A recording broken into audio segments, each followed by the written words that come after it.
Chapter 1871. Even though he had his suspicions, the current situation did not allow for any time to be wasted, so Song Qing-shu did not ask in detail. At this time, Yalu Nanxian pointed at the remaining guard. There were 4 guards that came in earlier, but when the time comes, there will only be 3 left. Moreover, Nian Liandan and us women have disappeared. Won't they be suspicious? Song Qing-shu said, "Don't worry. Immediately give the clothes you just took off to these guards, and make their hairstyles similar to yours. When the time comes, we'll say that you women suddenly rose up and tried to assassinate Helian Tai Shu. Fortunately, Nian Liandan acted to save you, killing the women.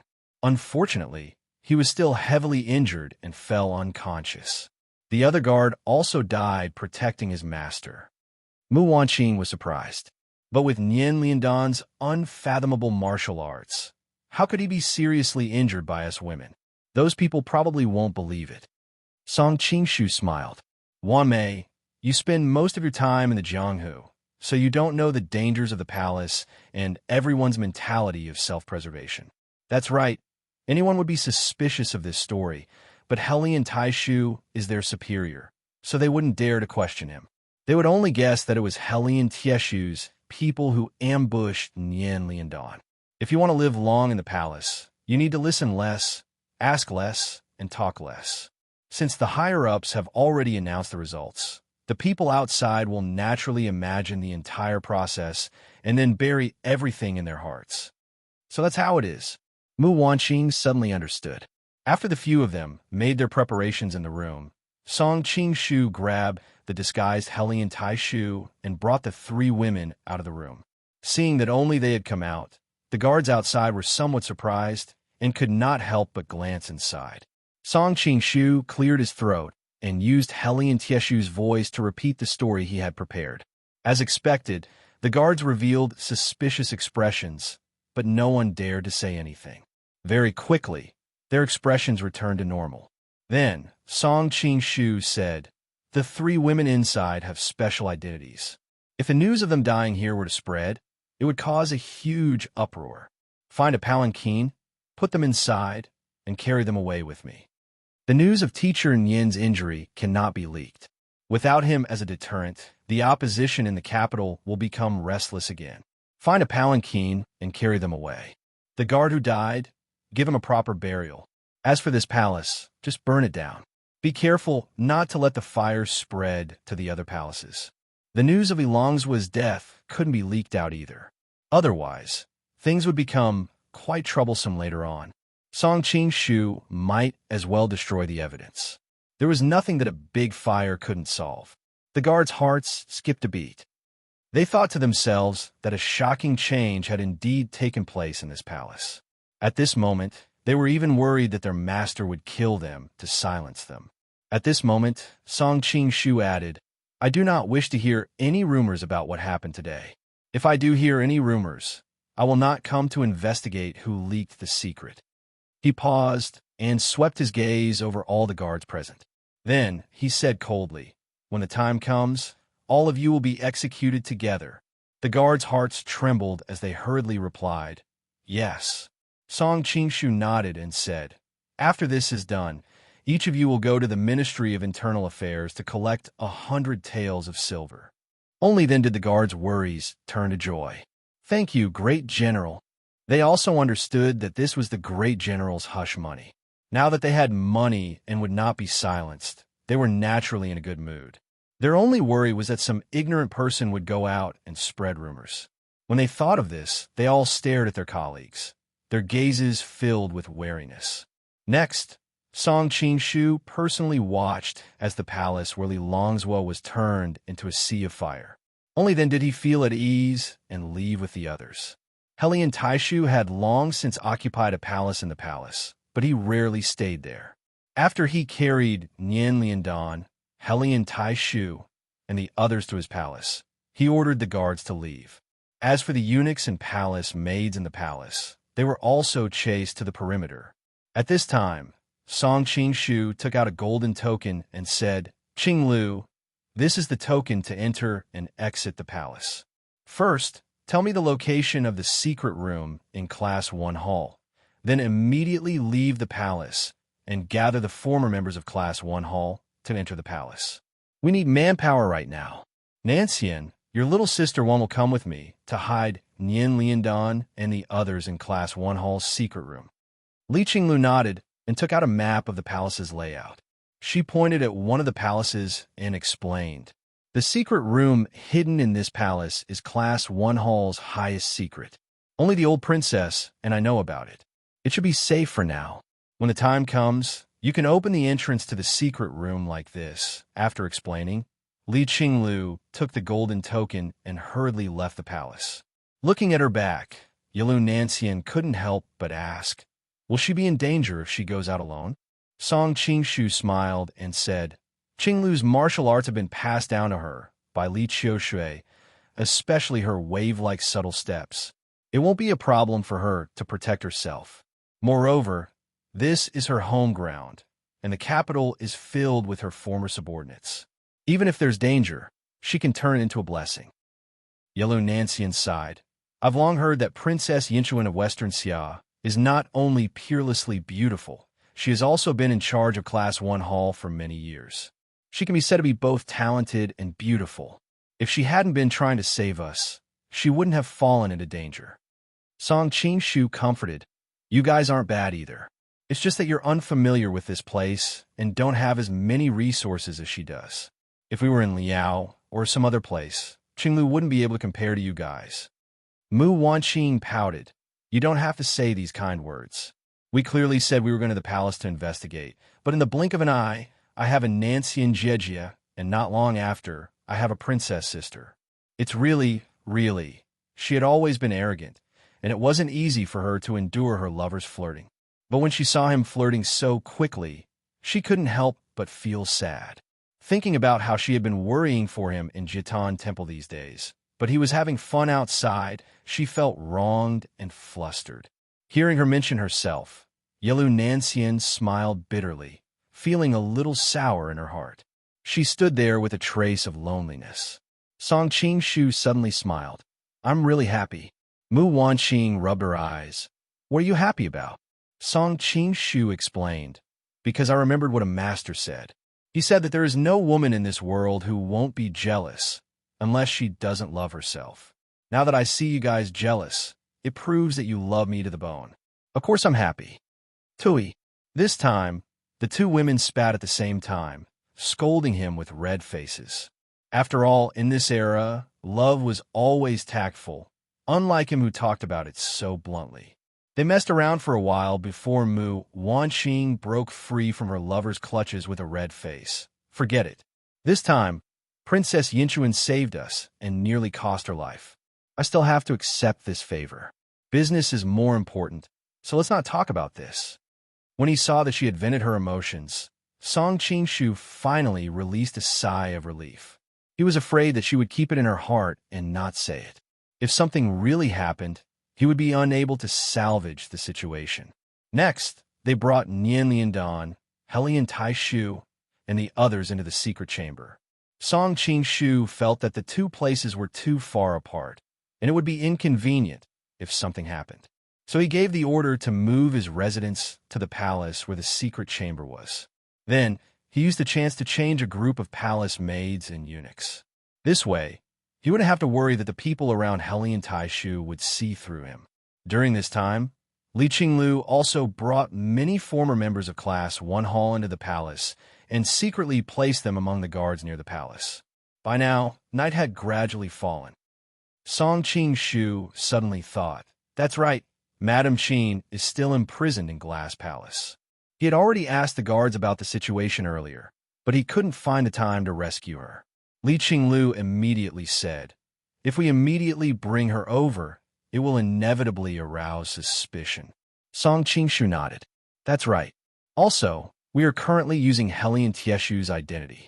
If we let her stay here, it will damage her reputation. Mu Wanqing's eyes reddened. Then what should we do? Li Qinglu volunteered. How about this? I'm the most familiar with the palace. I'll go to Glass Palace to rescue Princess Consort and settle her in a safe place. In the future, when the political situation has stabilized, we'll bring her over. Mu Wanqing's worry turned to joy. Thank you, princess. Li Qinglu smiled. We'll be sisters from now on. Why are you still calling me princess? How about this? I'll call you Big Sister Mu, and you can call me Qinglu. Mu Wanqing grunted in agreement. The jealousy in her heart dissipated with just a few words from Li Qinglu. When she thought about how she had been making a fuss, she felt a little embarrassed. Song Qingshu secretly laughed. Although Mu Wanqing looked fierce on the surface, in reality, she was cold on the outside and warm on the inside. Coupled with her previous experiences, she could be said to be naive and romantic.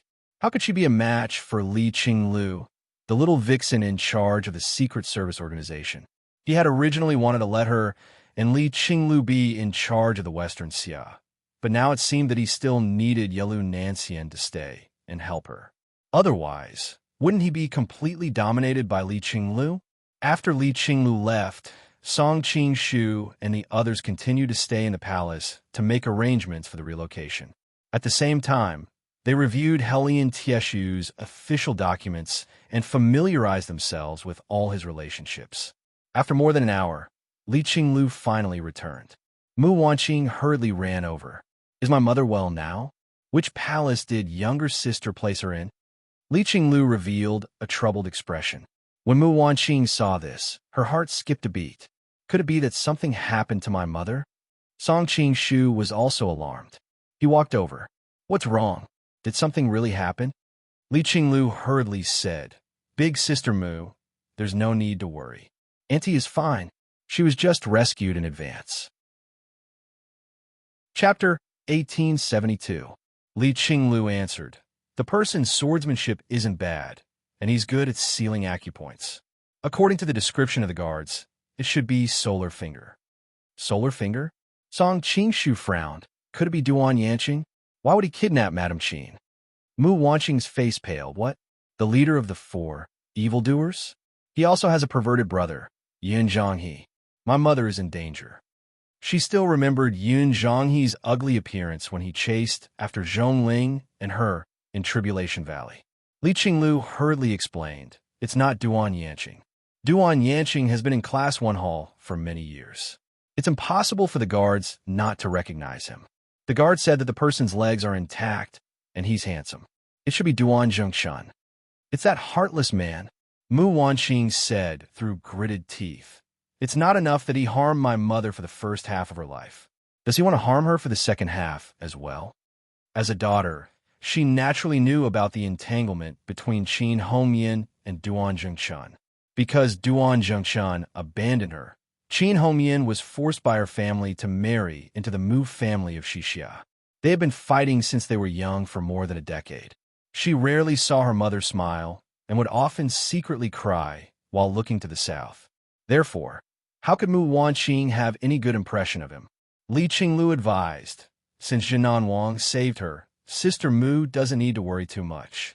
Your mother should not be in any danger with him by her side. How can there not be danger? That guy is lustful, despicable, and shameless. If my mother is by his side, won't she? Mu Wanqing blushed and was too embarrassed to continue, but everyone present knew what she meant. Song Qingshu, on the other hand, was suspicious of Do Songsheng. Not to mention why Duan Zhongshan suddenly appeared in Xixia. Even if it was really him, with his second-rate or third-rate martial arts in Jianghu, it would not be easy for him to break into the heavily guarded imperial palace and rescue a person. While he was puzzled, he suddenly noticed that the girls were looking at him strangely. His heart skipped a beat. Why are you looking at me like that? Yalu Nancian pursed her lips into a smile. It's nothing.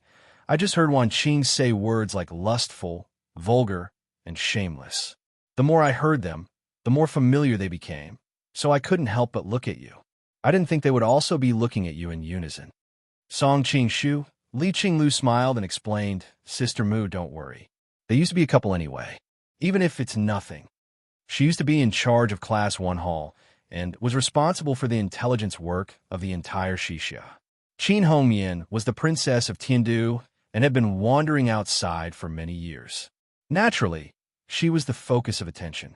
As a result, she found out about the past between her and Duan Zhongshan.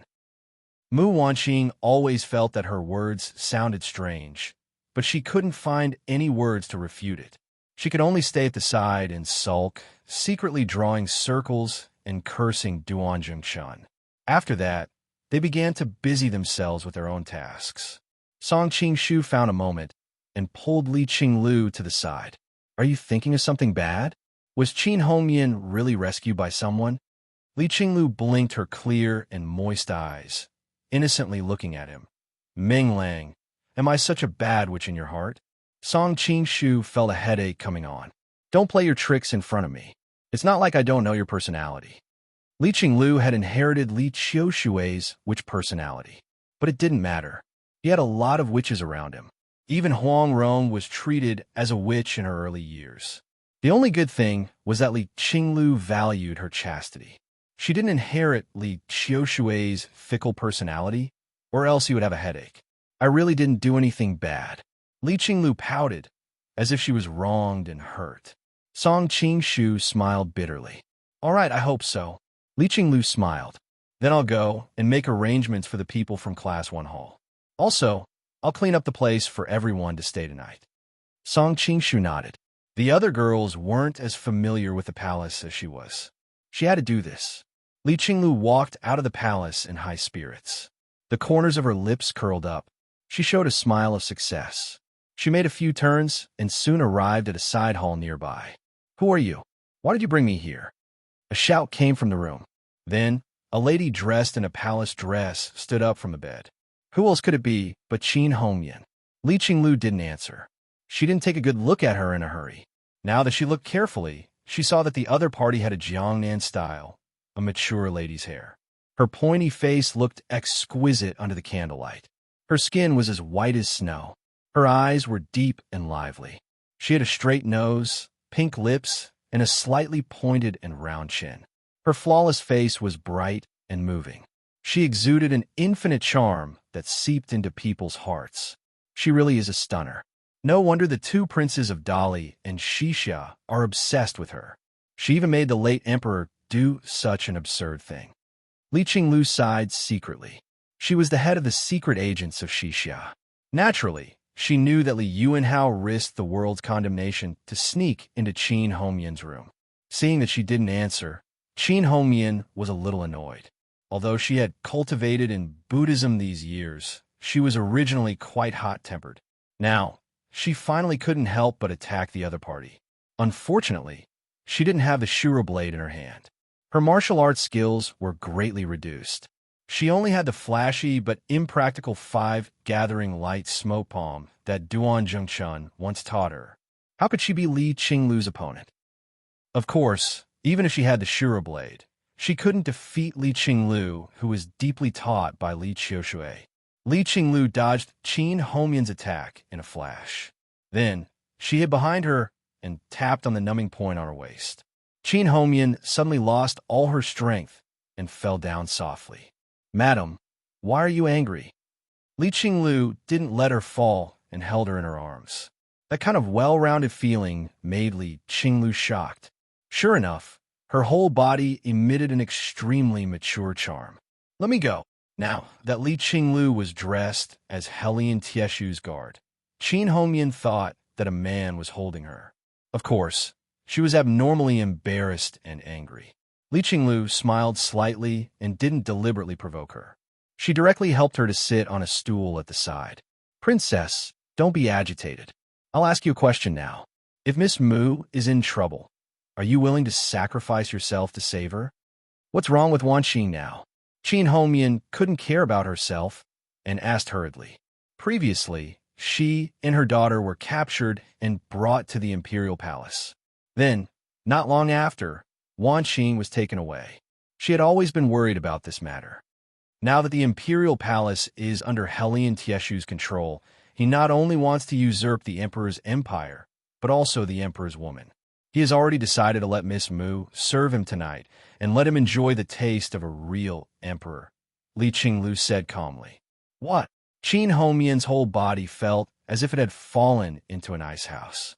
However, she couldn't even protect herself now. So how could she save her daughter?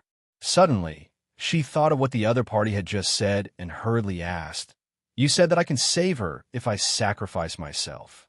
How?" Chapter 1873. Qin Homian was furious. "Of course, Wan Qing is my daughter. How could I not save her?" "That's good." Li Qinglu nodded. "I see that Princess and Miss Mu look somewhat similar. It's not easy to distinguish them in the dark. Why don't Princess replace Miss Mu tonight?" "What?" Qin Homian's face instantly flushed red. She was a woman. How could she not be ashamed when she heard such a request? The other party's reaction seemed to have been predicted. Li Qinglu said, "Miss Mu is not only a virgin, but also the empress conferred by His Majesty. If she is defiled by Hellion Taishu tonight, not only will the entire Western Xia be humiliated, but the Western Xia imperial family will also be ashamed. Moreover, her life will be ruined. She will live in pain for the rest of her life." Seeing Qin Homian's thoughtful expression, Li Qinglu smiled slightly and continued, "Princess, you are different. You're already married. What difference does it make if you do it more or less? Sacrificing you for one night can save Miss Mu's lifelong happiness. What will you choose? There's no difference between one more and one less." Qin Homian laughed angrily. "What are you saying? Don't you know that the most important thing for a woman is chastity? Don't pretend to be a chaste woman in front of me." Li Qinglu sneered. "In the early years, you secretly had a baby with Duan Zhengshan, the Prince of Jinan. Then, you married the king of Tiandu of Western Xia while pregnant with someone else's child. Later, you were favored by the former emperor. You have no idea how many men have touched your body in this lifetime. You still have the nerve to mention the word chastity? Why do you know so much about these things?" Qin Homian gritted her teeth. She clearly only had a relationship with Duan Zhengshan, and she was even more separated from Oyuchi. Li Yuanhao was rescued by Song Qingshu that time. Nothing happened at all. However, it was not convenient for her to talk about these details with an outsider. Li Qinglu shook her head. "You don't have to worry about this. I have my own information channels. What you should consider now is whether or not to save your daughter's lifelong happiness. Even if I wanted to save him, Hellion Tieshu's surroundings are heavily guarded. It's not that easy to substitute him." Qin Homian's fingernails were about to sink into her flesh. It was obvious that her heart was already in turmoil. "Princess, you don't have to worry about this. I just happen to be Hellion Tieshu's personal bodyguard. As long as you nod your head, I can naturally take care of the rest." Hearing her tone soften, the corners of Li Qinglu's mouth curled up in a pleased smile. "You are Hellion Tieshu's trusted aide?" Qin Homian was shocked and suddenly asked suspiciously, "Could it be that Hellion Taishu sent you to deceive me, to make me willingly serve him?"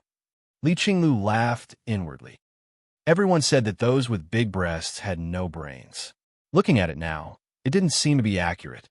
This woman clearly wasn't stupid and had guessed half of the truth with just a few words. Unfortunately, no matter how smart she was, it was impossible for her to guess the truth of the matter. "Princess, you're thinking too much. Fine, I'll reveal my identity to you." Li Qinglu muttered to herself for a moment, then put on an awkward expression. After a long time, she continued, "In reality, I am the Emperor's trusted aide. In the early years, I received the Emperor's orders to hide by Hellion Tieshu's side and became his trusted aide. Unfortunately, Hellion Taishu allied with the Mongols and suddenly launched a coup. Currently, the Emperor's whereabouts are unknown. The only thing I can do now is to do my best to protect the Emperor's people. Lady Mu is the Empress appointed by the Emperor himself. I don't want the Emperor to know that Lady Mu has already been, so I took the risk of exposing my identity in an attempt to save Lady Mu." As Li Qinglu spoke, she even somewhat believed in her own words. She couldn't help but admire her superb acting skills. When Qin Homian heard that her words were reasonable, her suspicions were dispelled. She couldn't help but sigh. Even in this situation, you still don't care about the risk and want to be loyal to your master. You really are a rare loyal person. Even though she knew that the person her daughter liked was Song Qingshu and not Li Longzhua, she didn't know where Song Qingshu was now. The only person she could rely on was Li Longzhua's former subordinates. Naturally, She couldn't expose her daughter's feelings. Does Princess agree? Li Qinglu's eyebrows rose, a trace of playfulness flashing through her eyes like a cat playing with a mouse. Qin Homian smiled sadly. Do I have a choice? Even though the other's words were harsh, when she thought about it carefully, they weren't without reason. In any case, she wasn't innocent. What was wrong with sacrificing a bit for her daughter? Li Qinglu revealed a trace of a smile. Don't worry, princess. Right now, only the heavens, the earth, you and I know. As long as you don't speak of it, no one will know what happened afterwards. Qin Homian snorted coldly. You don't need to say such things to comfort me. Since I've already made a decision, I naturally have the corresponding awareness. However, I'm more worried about Helian Taishu. Since he was able to plot against Li Longzhua, it proves that he is a meticulous person. How easy would it be to trick him? You don't have to worry about this, princess, Li Qinglu explained. Miss Mu already looks like princess. When the time comes, I'll try to dim the lights in the room. Also, Helian Taishu is riding on the crest of success. Later, he will drink with the Mongolians. When the time comes, he will definitely be 70 to 80% drunk. In that kind of environment, how would he be able to tell who is who? However, Princess needs to be careful. It's best to remember the shyness and pain of a young girl's first crack. When the time comes, put on appropriate disguise and don't be too enthusiastic. Qin Homian's face was bright red. She said angrily, Am I that kind of shameless woman?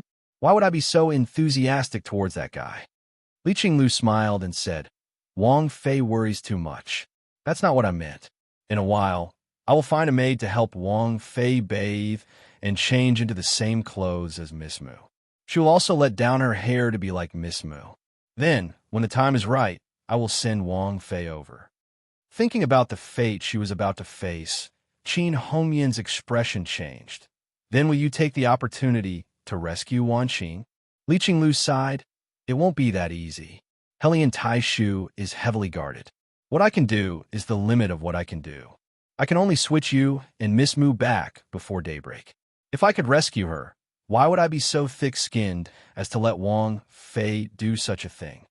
Hearing the words, such a thing, Qin Homian's heart jumped. She hurriedly asked, but if Wan Qing stays by his side, what if Helian Taishu makes her serve him in bed in the future? Li Qinglu calmly looked at her. She suppressed the bad taste in her heart and said, Then when the time comes, I'm afraid I'll have to trouble Wang Fei. Qin Homian, no, absolutely not. I'll only help this once. After that, you have to think of a way to rescue her. Thinking that she might be under Helian Taishu's tyrannical power for a long time in the future, Qin Homian shuddered. Li Qinglu revealed a hesitant expression. All right, I'll try my best. Maybe in 2 days, the Emperor will counterattack. At that time, the clouds will disperse and the moon will shine. However, in her heart, she thought to herself, if this kind of thing happened the first time, wouldn't it be a matter of course in the future? Also, this matter must not be known by Wan Qing, Qin Homian suddenly said. Chapter 1874. Qin Homian sighed faintly. She was fated to be so miserable, and she couldn't blame anyone else. Her only hope now was that Wan Qing would never end up like her in this life. Seeing her desolate expression, Li Qinglu didn't want to disturb her anymore in case she regretted saying too much. I'll go prepare first. Someone will come to bring Wang Fei over later. Qin Homian stood by the window and looked at the moon in the sky. She didn't say anything. She was obviously so annoyed that she couldn't even be bothered to be polite. Li Qinglu didn't mind and directly retreated to Helian Taishu's bedroom. At this time, Song Qing-shu and the others had already done most of their work. It's getting late. I had the Imperial Kitchen prepare some food and wine to help Sister Mu calm down. Li Qinglu smiled very kindly as if she and Mu Wanqing had become the best sisters.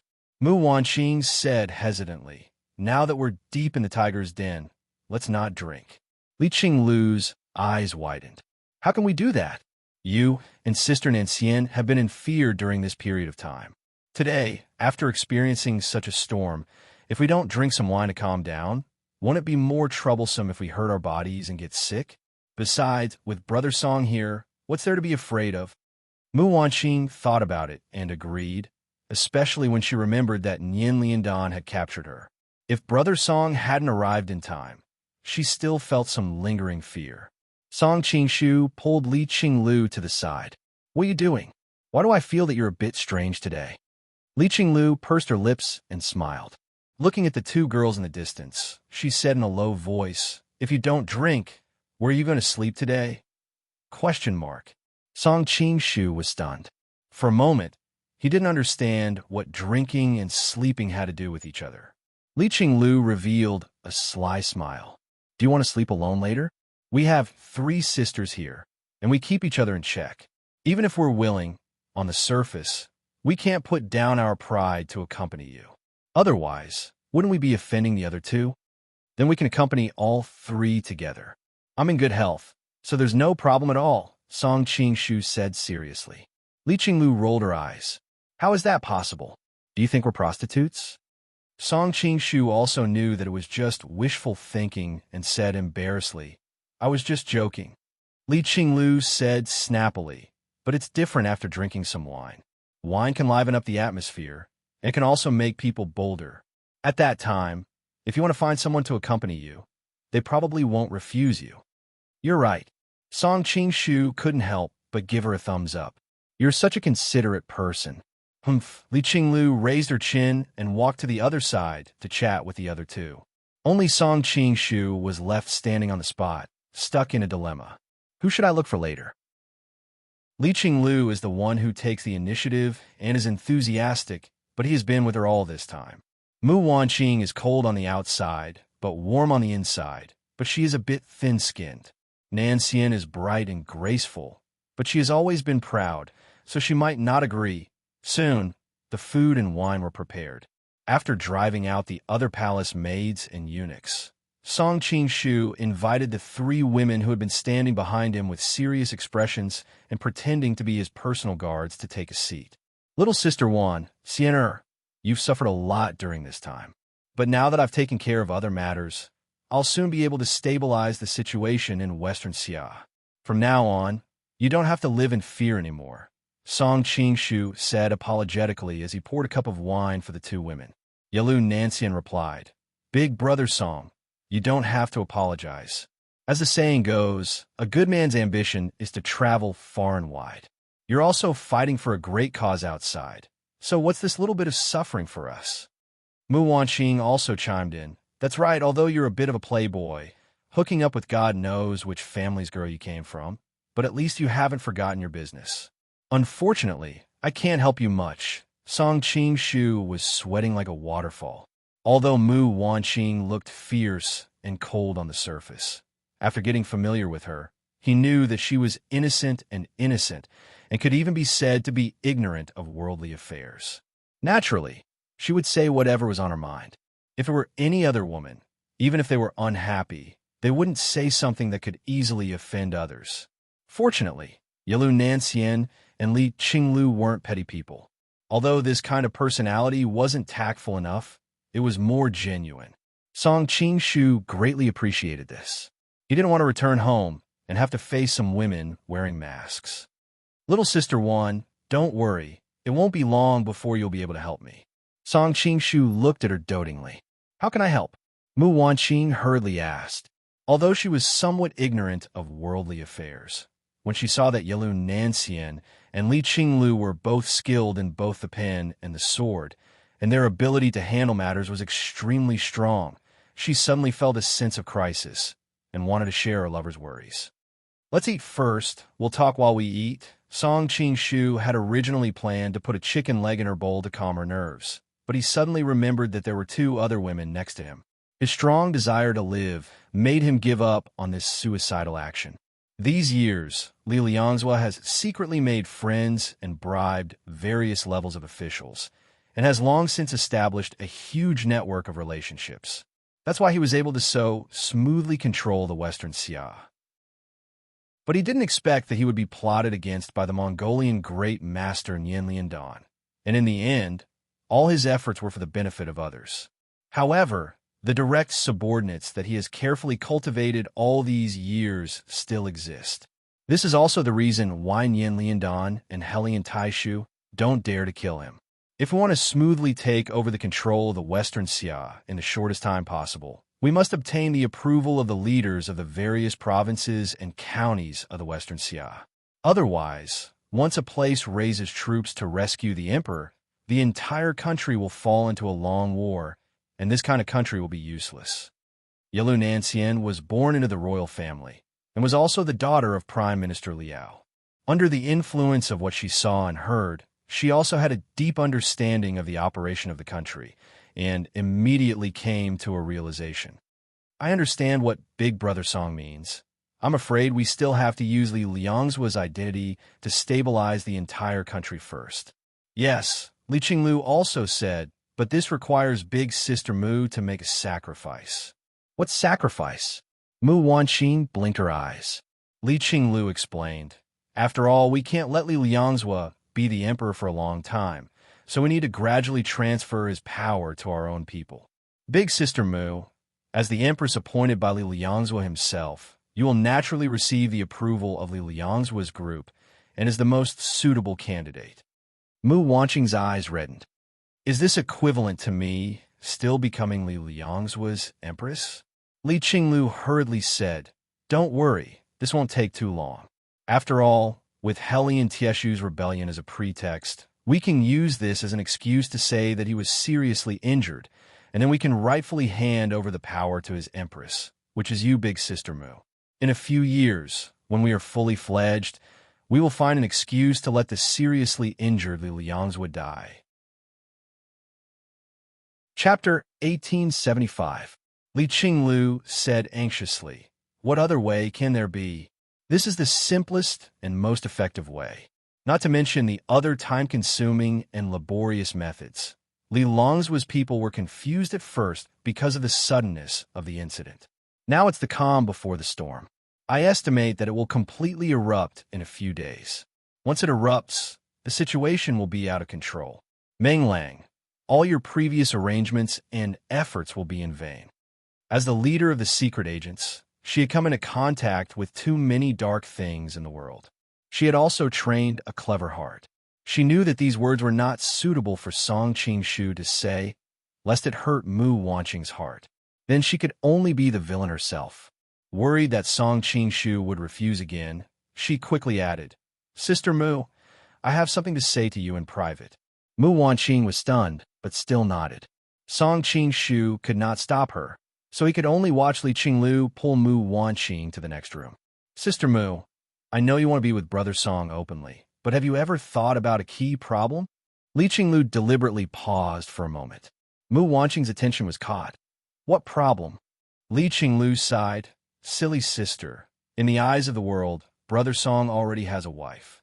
Not to mention the fact that he married the Amei faction's Zhou Zhuo. Even the two princesses of the Southern Song dynasty are widely known. There's also the Mongolian princess who almost wiped out half of the Central Plains martial arts world, and the Ming dynasty princess who is in charge of the Golden Snake Camp. Which one of them is easy to deal with? And each of them can use a great deal of power behind them. Sister Mu, I know you want to follow Brother Song wholeheartedly, but among so many powerful women, can you really beat them? Seeing that Mu Wanqing was silent, Li Qinglu decided to use her biggest killer move. Sister Mu, do you know why Duan Zhengchun abandoned your mother? Mu Wanqing suddenly became a little angry. Don't mention that heartless man. Li Qinglu shook her head. I just don't want you to repeat your mother's mistakes. What do you mean? Big Brother Song isn't that kind of person. Mu Wanqing hurriedly explained. Li Qinglu smiled slightly. Brother Song is certainly not that kind of person, but in the court, there are many things that are beyond his control. He has to consider the interest behind each woman. When the time comes, who do you think he will choose between you and those sisters who have the support of their families? Mu Wanqing opened her mouth, but was unable to say anything in the end. Li Qinglu said, back then, Duan Zhengchun and your mother were in love. Why did he still abandon your mother in the end? The reason why Duan Zhengming, Duan Zhengchun, was able to ascend to the throne was because of the help of the Bai tribe, which controlled nearly half of Dali. In return, Duan Zhengchun married the daughter of the Bai tribe's leader. Coincidentally, The Bai tribe practiced monogamy. Even if Duan Zhengshun loved his lovers outside, he would never dare to bring them back to the prince's mansion. Otherwise, the wrath of the Bai tribe would be enough to shake the foundation of their rule. This shameless man knew this, but he still went around flirting with women. Mu Wanqing finally understood the root of her mother's tragedy and immediately became furious. Li Qinglu continued, "Brother Song is definitely more responsible than Duan Zhengshan. At least his women can be properly settled, but he can't control the right to speak in the imperial harem. But as long as you become the empress of Xixia and become the actual controller of the entire Xixia, you will have enough capital to compete with the other powerful sisters." Mu Wanqing shook her head. "I don't want to compete with others. I just want to give Brother Song a hand." Li Qinglu knew that she had persuaded the other party and could not help but sigh with relief. She thought, "Whatever you say, as long as you agree." Worried that she would go back on her words, she added, "Sister Mu, in fact, you are not the only one who will sacrifice. Everyone will make sacrifices. For example, Sister Xian is the crown princess who is related to the peace between Xixia and Liao. If she publicly announces her relationship with Menglang, the two countries will lose face. I am afraid that the public will force the imperial court to send troops to the Golden Snake camp to punish them. As for me, because Li Longzhua is in power, I can't redress my father's crime, and I can't publicly restore my identity. I will live in the dark for the rest of my life." Mu Wanqing couldn't help but hold her hand. "Sister Qinglu, thank you for telling me so much. I will remember this favor in my heart. As for the Empress, I've already thought it through. Let's share Brother Song's worries together." When the two women came in hand, Song Qingshu was puzzled. "What did you say to Sister Wanqing?" "There are some things I don't want to force," Mu Wanqing interrupted. "Brother Song, you don't have to say it. I have been worried that I can't help you. Now that I can help you just by being the Empress in name, why not?" Yalu Nancian also smiled and said, "In fact, since I took over the task of the peace marriage, I have already realized that being the crown princess is also part of the plan. She was born of the royal family, so she could see these things more accurately than Mu Wanqing. She did not need Li Qinglu to deliberately broadcast it." Song Qingshu still wanted to say something, but Mu Wanqing pressed his hand. "Brother Song, let me help you. Otherwise, Sister Xian, and Sister Qinglu are so capable, but I can't help it all. I will look down on myself." Li Qinglu also smiled and came over. Okay, it is rare for us sisters to be so united. Don't pour cold water on us." Song Qingshu sighed inwardly. The higher one stood, the more helpless they were. If he was just a martial arts master and did not participate in the court battles with his martial arts, he would not have to compromise so much. But as a transmigrator, the idea of driving out the Tartars and restoring China was deeply engraved in his bones. When he thought of the future when the Mongols conquered the southern Song dynasty, all kinds of massacres, and the Han people becoming the lowest race, he understood that he could not let all of this happen. Mu Wanqing was also smart. She noticed his sadness and hurriedly changed the topic. "Brother Song, tell me about what happened after you left the spirit state." Yalu Nancian was also moved. She opened her beautiful eyes and looked at him quietly. "I am also very curious."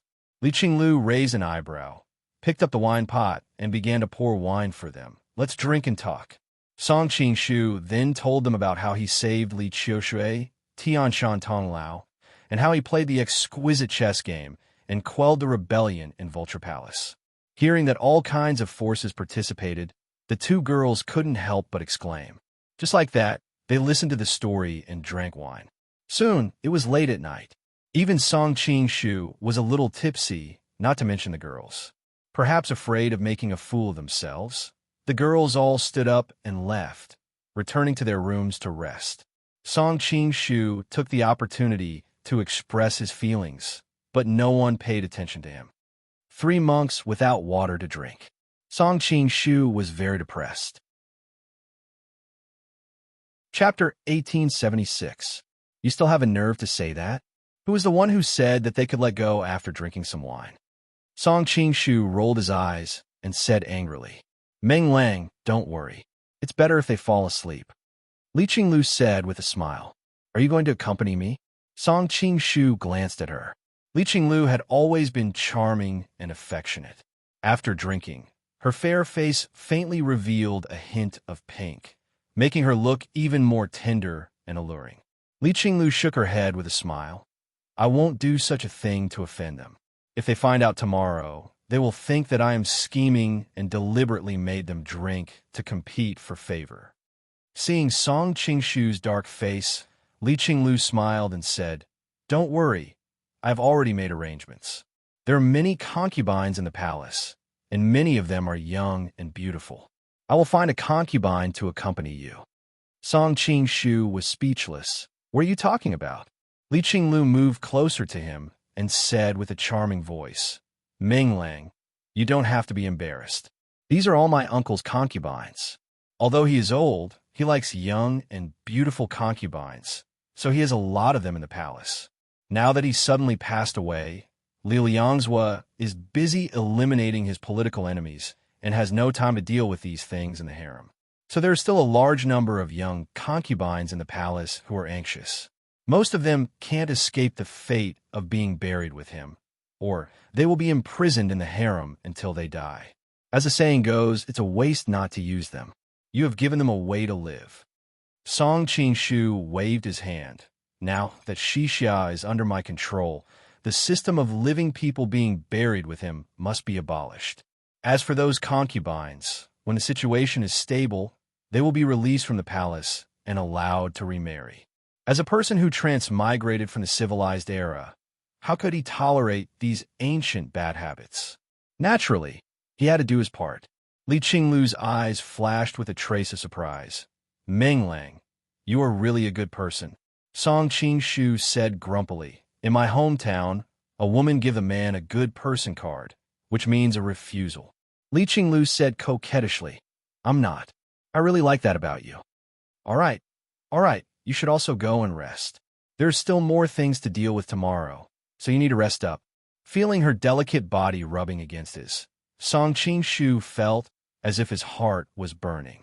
In order to avoid losing control later, he hurriedly pushed her away. Li Qinglu rolled her eyes and said, My husband is a gentleman and is unwilling to bully those concubines. It seems that I can only find a sister to accompany you. It just so happens that Sister Mu was frightened today. My husband will go and comfort her. I think Sister Xian will not have any objections. In fact, Song Qingshu also had this intention. He had been away from Mu Wanqing for a long time, and she had been worried and afraid during this period of time. It was time to make it up to her. But she just rejected me, Song Qingshu said helplessly. Li Qinglu smiled and said, The rumors in Jianghu call you a Casanova. Why can't you see through a woman's mind? She just promised you in front of us. Don't worry, I'll go and talk to her. I'll make sure she agrees. Will you come along then? Song Qingshu's heart couldn't help but beat wildly. In your dreams. Wait for my good news. Li Qinglu rolled her eyes at him coquettishly, then swayed her body and walked towards Mu Wanqing's room. Song Qingshu was about to go over, but on second thought, it was good to let them take this opportunity to get closer. He sat down in the study and read through Helian Tieshu's official documents to pass the time. After about the time it took for a stick of incense to burn, Li Qinglu came back beaming. Song Qingshu was a little surprised. Why are you so happy today? Am I? Li Qinglu laughed and changed the topic. I've already talked to Sister Mu. She agreed. Song Qingshu was a little surprised. Of course, Li Qinglu's face was filled with sparkling brilliance, and her chin was slightly raised. She was obviously very proud. How did you convince her? Song Qingshu was a little curious. Mu Wanqing was very thin-skinned, so how could she be so easily convinced by another woman? You don't have to worry about that. It's a secret between women. Li Qinglu walked to the desk and began to pull him up. Later, you could go to her room quietly. You know that Sister Mu is shy. Don't light up the lights, and don't talk to her. Just go straight to her bed, and she'll give in after that. But if you make the room too bright, or talk too much to her, she might just use a poison sleeve dart to chase you out in embarrassment. Song Qingshu nodded, and a hint of a smile appeared on his face. That's really in line with her personality. Oh, right. Li Qinglu stopped him and continued. Also, Sister Mu is very worried that Sister will lose face, so after you're done, come out quietly. Don't sleep at her place, or else you'll be discovered and everyone will be embarrassed. Song Qing was a little speechless. I'm looking for my own woman. Why do you make it seem like I'm having an affair? Li Qinglu pushed his back and walked out, and said angrily, Meng Lang, don't act like you're innocent after getting the advantage. Sister Mu's tacit consent is already very good. If you accidentally annoy her, you'll have to sleep alone in the study tonight. Thinking of how boring it would be to be alone in an empty room, Song Qingshu had no choice but to agree to Li Qinglu's suggestion. He quietly went to Mu Wanqing's room and pushed it lightly. When he found that the door was unlatched, he couldn't help but praise Li Qinglu in his heart. After all, with Mu Wanqing's personality, she most likely wouldn't think of leaving the door open for him. It was only when Li Qinglu left that she deliberately left the door open. The lights in the room had long been extinguished, and the whole room was quite quiet. Only the faint sound of breathing could be heard from inside the room. With Song Qingshu's skills, he could naturally hear that the breathing was a little hurried, showing the nervousness in the owner's heart. He couldn't help but laugh inwardly. Sister One was really shy. She was still pretending to be asleep. Since that was the case, Song Qingshu followed Li Qinglu's instructions. Without making a sound, he tiptoed into the room. Smelling the refreshing sweet fragrance in the air, Song Qingshu was already a little tipsy. When he was attracted by the fragrance, a wave of heat rose from his lower abdomen. However, he also knew the severity of the situation, so he didn't disturb the other party. Instead, he took off his clothes and quietly crawled under the covers. Sensing his entrance, Mu Wanqing's body trembled slightly, and she subconsciously hid inside.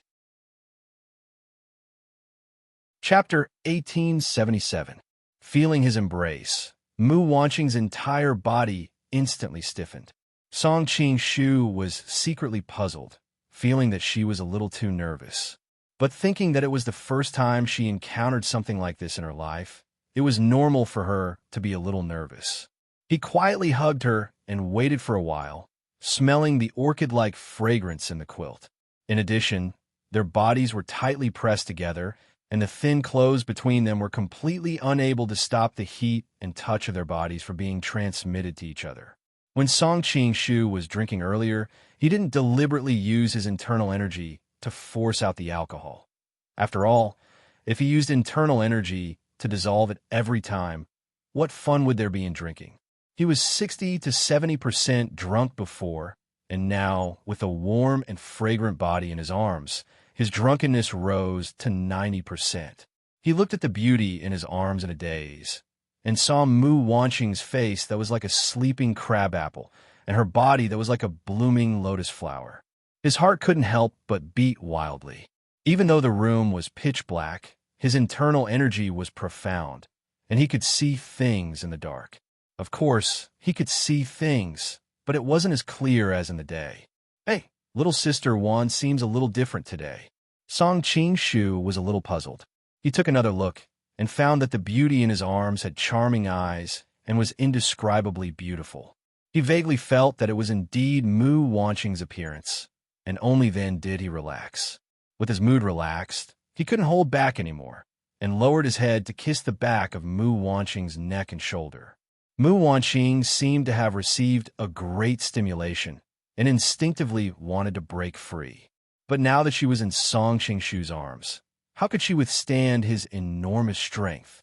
In the end, she could only resign herself to fate and close her eyes. Being steamed by the man's masculine breath, her entire body involuntarily softened. Sensing the changes in the beauty in his arms, Song Qingshu's movements became even more gentle. After all, he didn't want to leave any unpleasant memories for Mu Wanqing. Unfortunately, he didn't know that the person in his arms wasn't Mu Wanqing, but Shura Blade, Qin Hongyan. Actually, Qin Hongyan was already regretting agreeing to Li Qinglu's conditions just now, but she couldn't break free at all even if she wanted to. She originally wanted to directly reveal her identity, but she felt the man's fiery body behind her. As someone who had been through it, She knew that revealing her identity was of no use in this kind of situation. When the time came, it was more likely that not only would she not be able to escape the devil's clutches, even Wan Qing would not be able to save her. Up until now, she had no choice but to let him do whatever he wanted. She closed her eyes and silently endured everything, hoping that this nightmare would pass quickly. But not long after, she suddenly felt something strange. The man behind her was not as violent as she had imagined. Instead, his movements were very gentle, as if he was filled with tender love. She was somewhat dazed for a moment, and even couldn't help but think of the happiest time she had spent with her lover. Her body also became more and more delicate. From the initial resistance to the faint anticipation that appeared in the depths of her soul, Qin Hongyan suddenly felt very ashamed. She couldn't help but think of the guard's evaluation of her earlier, and was a little absent-minded for a moment. Am I really that kind of shameless woman? When she thought of her sorrow, she couldn't stop her tears from pouring out. Song Qingshu felt that the time was about right.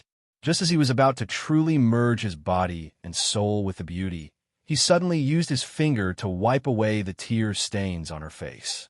He couldn't help but be startled. Why is little Sister Wan crying? At first, he didn't pay too much attention to it. After all, many women would be unable to stop themselves from crying when they encountered this kind of situation for the first time. But later, he discovered that the other party's tears were increasing, and it was as if her entire person had turned into water. Little Sister Wan, what's wrong? Song Qingshu was also a little panicked, worried that he had provoked her somewhere. He even suspected that the matter with Nian Liandan today had left a shadow on her, so he hurriedly stopped to ask. Huh, the beauty exclaimed softly. Then, an uncertain voice rang out. Is it Qingshu? Hearing the other party's voice clearly, Song Qingshu was scared out of his wits, and his drunkenness completely faded. He hurriedly flicked his finger, and a gust of wind from his finger lit an oil lamp not far away. The room gradually became brighter. Both parties could finally see each other clearly, and they couldn't help but be stunned at the same time. How could it be you? Song Qingshu recognized the other party as Azura Blade Qin Hongyan. His entire mind was in a daze. How did the perfectly fine Mu Wanqing become Qin Hongyan? Qin Hongyan was even more at a loss at this moment. She had originally thought that the one who came to compensate this time was Hellion Tai Shu. Who knew that it was actually Song Qingshu? You, get off my body first. Qin Hongyan was a woman after all, and her reaction in this area was slightly faster. Her face had long since become as red as a rose. Only now did Song Qingshu realize that their bodies were currently intertwined. This position was unavoidably too ambiguous, so he hurriedly retreated to the side and conveniently threw the blanket on the other party's body. I also don't know what's going on. It's clearly little Sister Wan. Why? At this moment, Qin Hongyan was wrapped in the blanket, revealing a large patch of snow-white skin on her shoulder and collarbone. If it were any other woman, Song Qingshu would most likely take a few more glances, but this person, he didn't dare to have any crooked thoughts. At this moment, his mind was filled with questions and shock, so much so that he couldn't even speak fluently. I also don't know what's going on. Qin Hongyan originally wanted to explain that she was here to serve Hellion Tai Shu, but for some reason, she really couldn't say these words in front of him. The two of them fell into silence at the same time. Although the bed was still filled with fragrance, at this moment, the charm and gentleness were all gone, and what was left was a strange silence. In the end, Song Qingshu still decided to adjust the atmosphere. Nothing happened just now. Qin Hongyan quickly replied. Song Qingshu was stunned, thinking to himself that just now, he was only a step away. Could this be considered as nothing happening? However, this was originally an unclear relationship. Since she was willing to do this, it was for the best. Come to think of it, we really are fated. This is already the second time something like this has happened. Song Qingshu smiled embarrassedly. Come to think of it, if the two of them hadn't become very familiar because of that incident, allowing them to recognize each other's voices immediately, perhaps the current situation would have already developed to an unimaginable stage. Qin Hongmian's heart also jumped. Last time at Jitan Temple was also like this, but in comparison, it was still a bit more dangerous this time. When she thought of how she had been taken advantage of by him, and how she had no way to settle the score with him, she really felt ashamed and angry in her heart. Shut up. Song Qing-shu also realized that he had touched a sore spot, but he still had to clarify what had happened today. Didn't you say that you were rescued by someone? Qin Hongmian tightened the blanket on her body, also sinking into deep thought. There was indeed a person who rescued me. He claimed to be Helian Tieshu's personal bodyguard. Hearing up to this point, and recalling Li Qinglu's abnormal behavior, how could Song Qing-shu not understand what was going on? He couldn't help but feel extremely angry. What kind of crazy thing was this woman doing? However, he was still quite clear-headed and didn't expose Li Qinglu. After all, if Qin Hongmian found out that she was the one causing trouble, how would Mu Wanqing and Li Qinglu live together in the future? What exactly happened? Can Madam tell me in detail? Song Qing-shu asked in a low voice. Qin Hongmian also felt that there was something fishy about the matter. She had no choice but to tell Mu Wanqing that the personal bodyguard had rescued her, and then tell Mu Wanqing that she was on the verge of death. With no other choice, she could only replace her daughter and tell the whole story of how she had been humiliated. That's right. How is Wanqing now? Qin Hongmian was shocked. Song Qing-shu hurriedly comforted her. Madam, don't worry. I have already rescued Wanqing, and she is now very safe. Then, he roughly explained the situation here. Chapter 1878. At this time, Song Qing-shu also wished he could hang Li Qinglu up and give her a good beating. However, he could only help her hide it for now. Maybe it's a fish that escaped the net of Helian Tieshu's trusted aid. In order to avenge Master, he deliberately used this treacherous scheme to ruin my reputation and make me and little sister once suffer for the rest of our lives. Qin Hongmian sucked in a breath of cold air. This person is really vicious. Yes, this move is indeed somewhat vicious. Song Qing-shu's expression was somewhat ugly. After all, he couldn't understand why Li Qinglu would do such a thing. Very quickly, the two of them sank into silence again. After a while, Qin Hongmian opened her mouth with some hesitation. Don't mention tonight's matter to Wanqing. Song Qing-shu was somewhat apologetic. This way, Madam's sacrifice is too great. Qin Hongmian rolled her eyes at him in annoyance. What? Do you still want to take responsibility? Song Qing-shu immediately choked and couldn't speak. However, he was also clear that such a messy matter indeed couldn't be taken responsibility.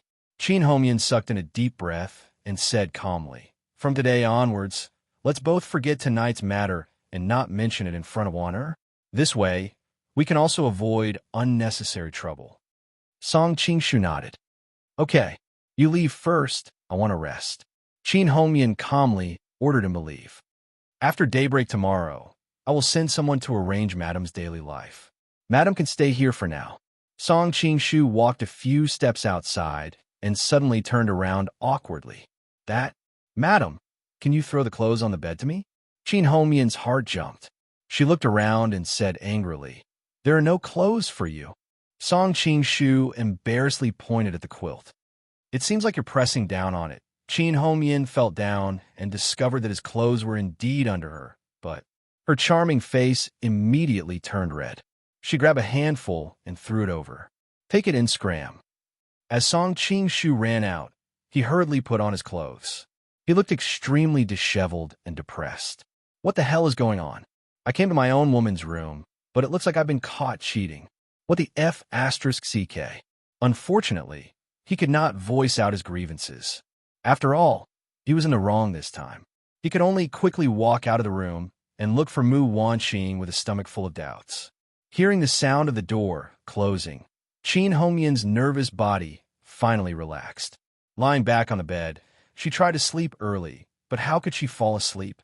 Suddenly, her legs twisted and her body felt a little uncomfortable.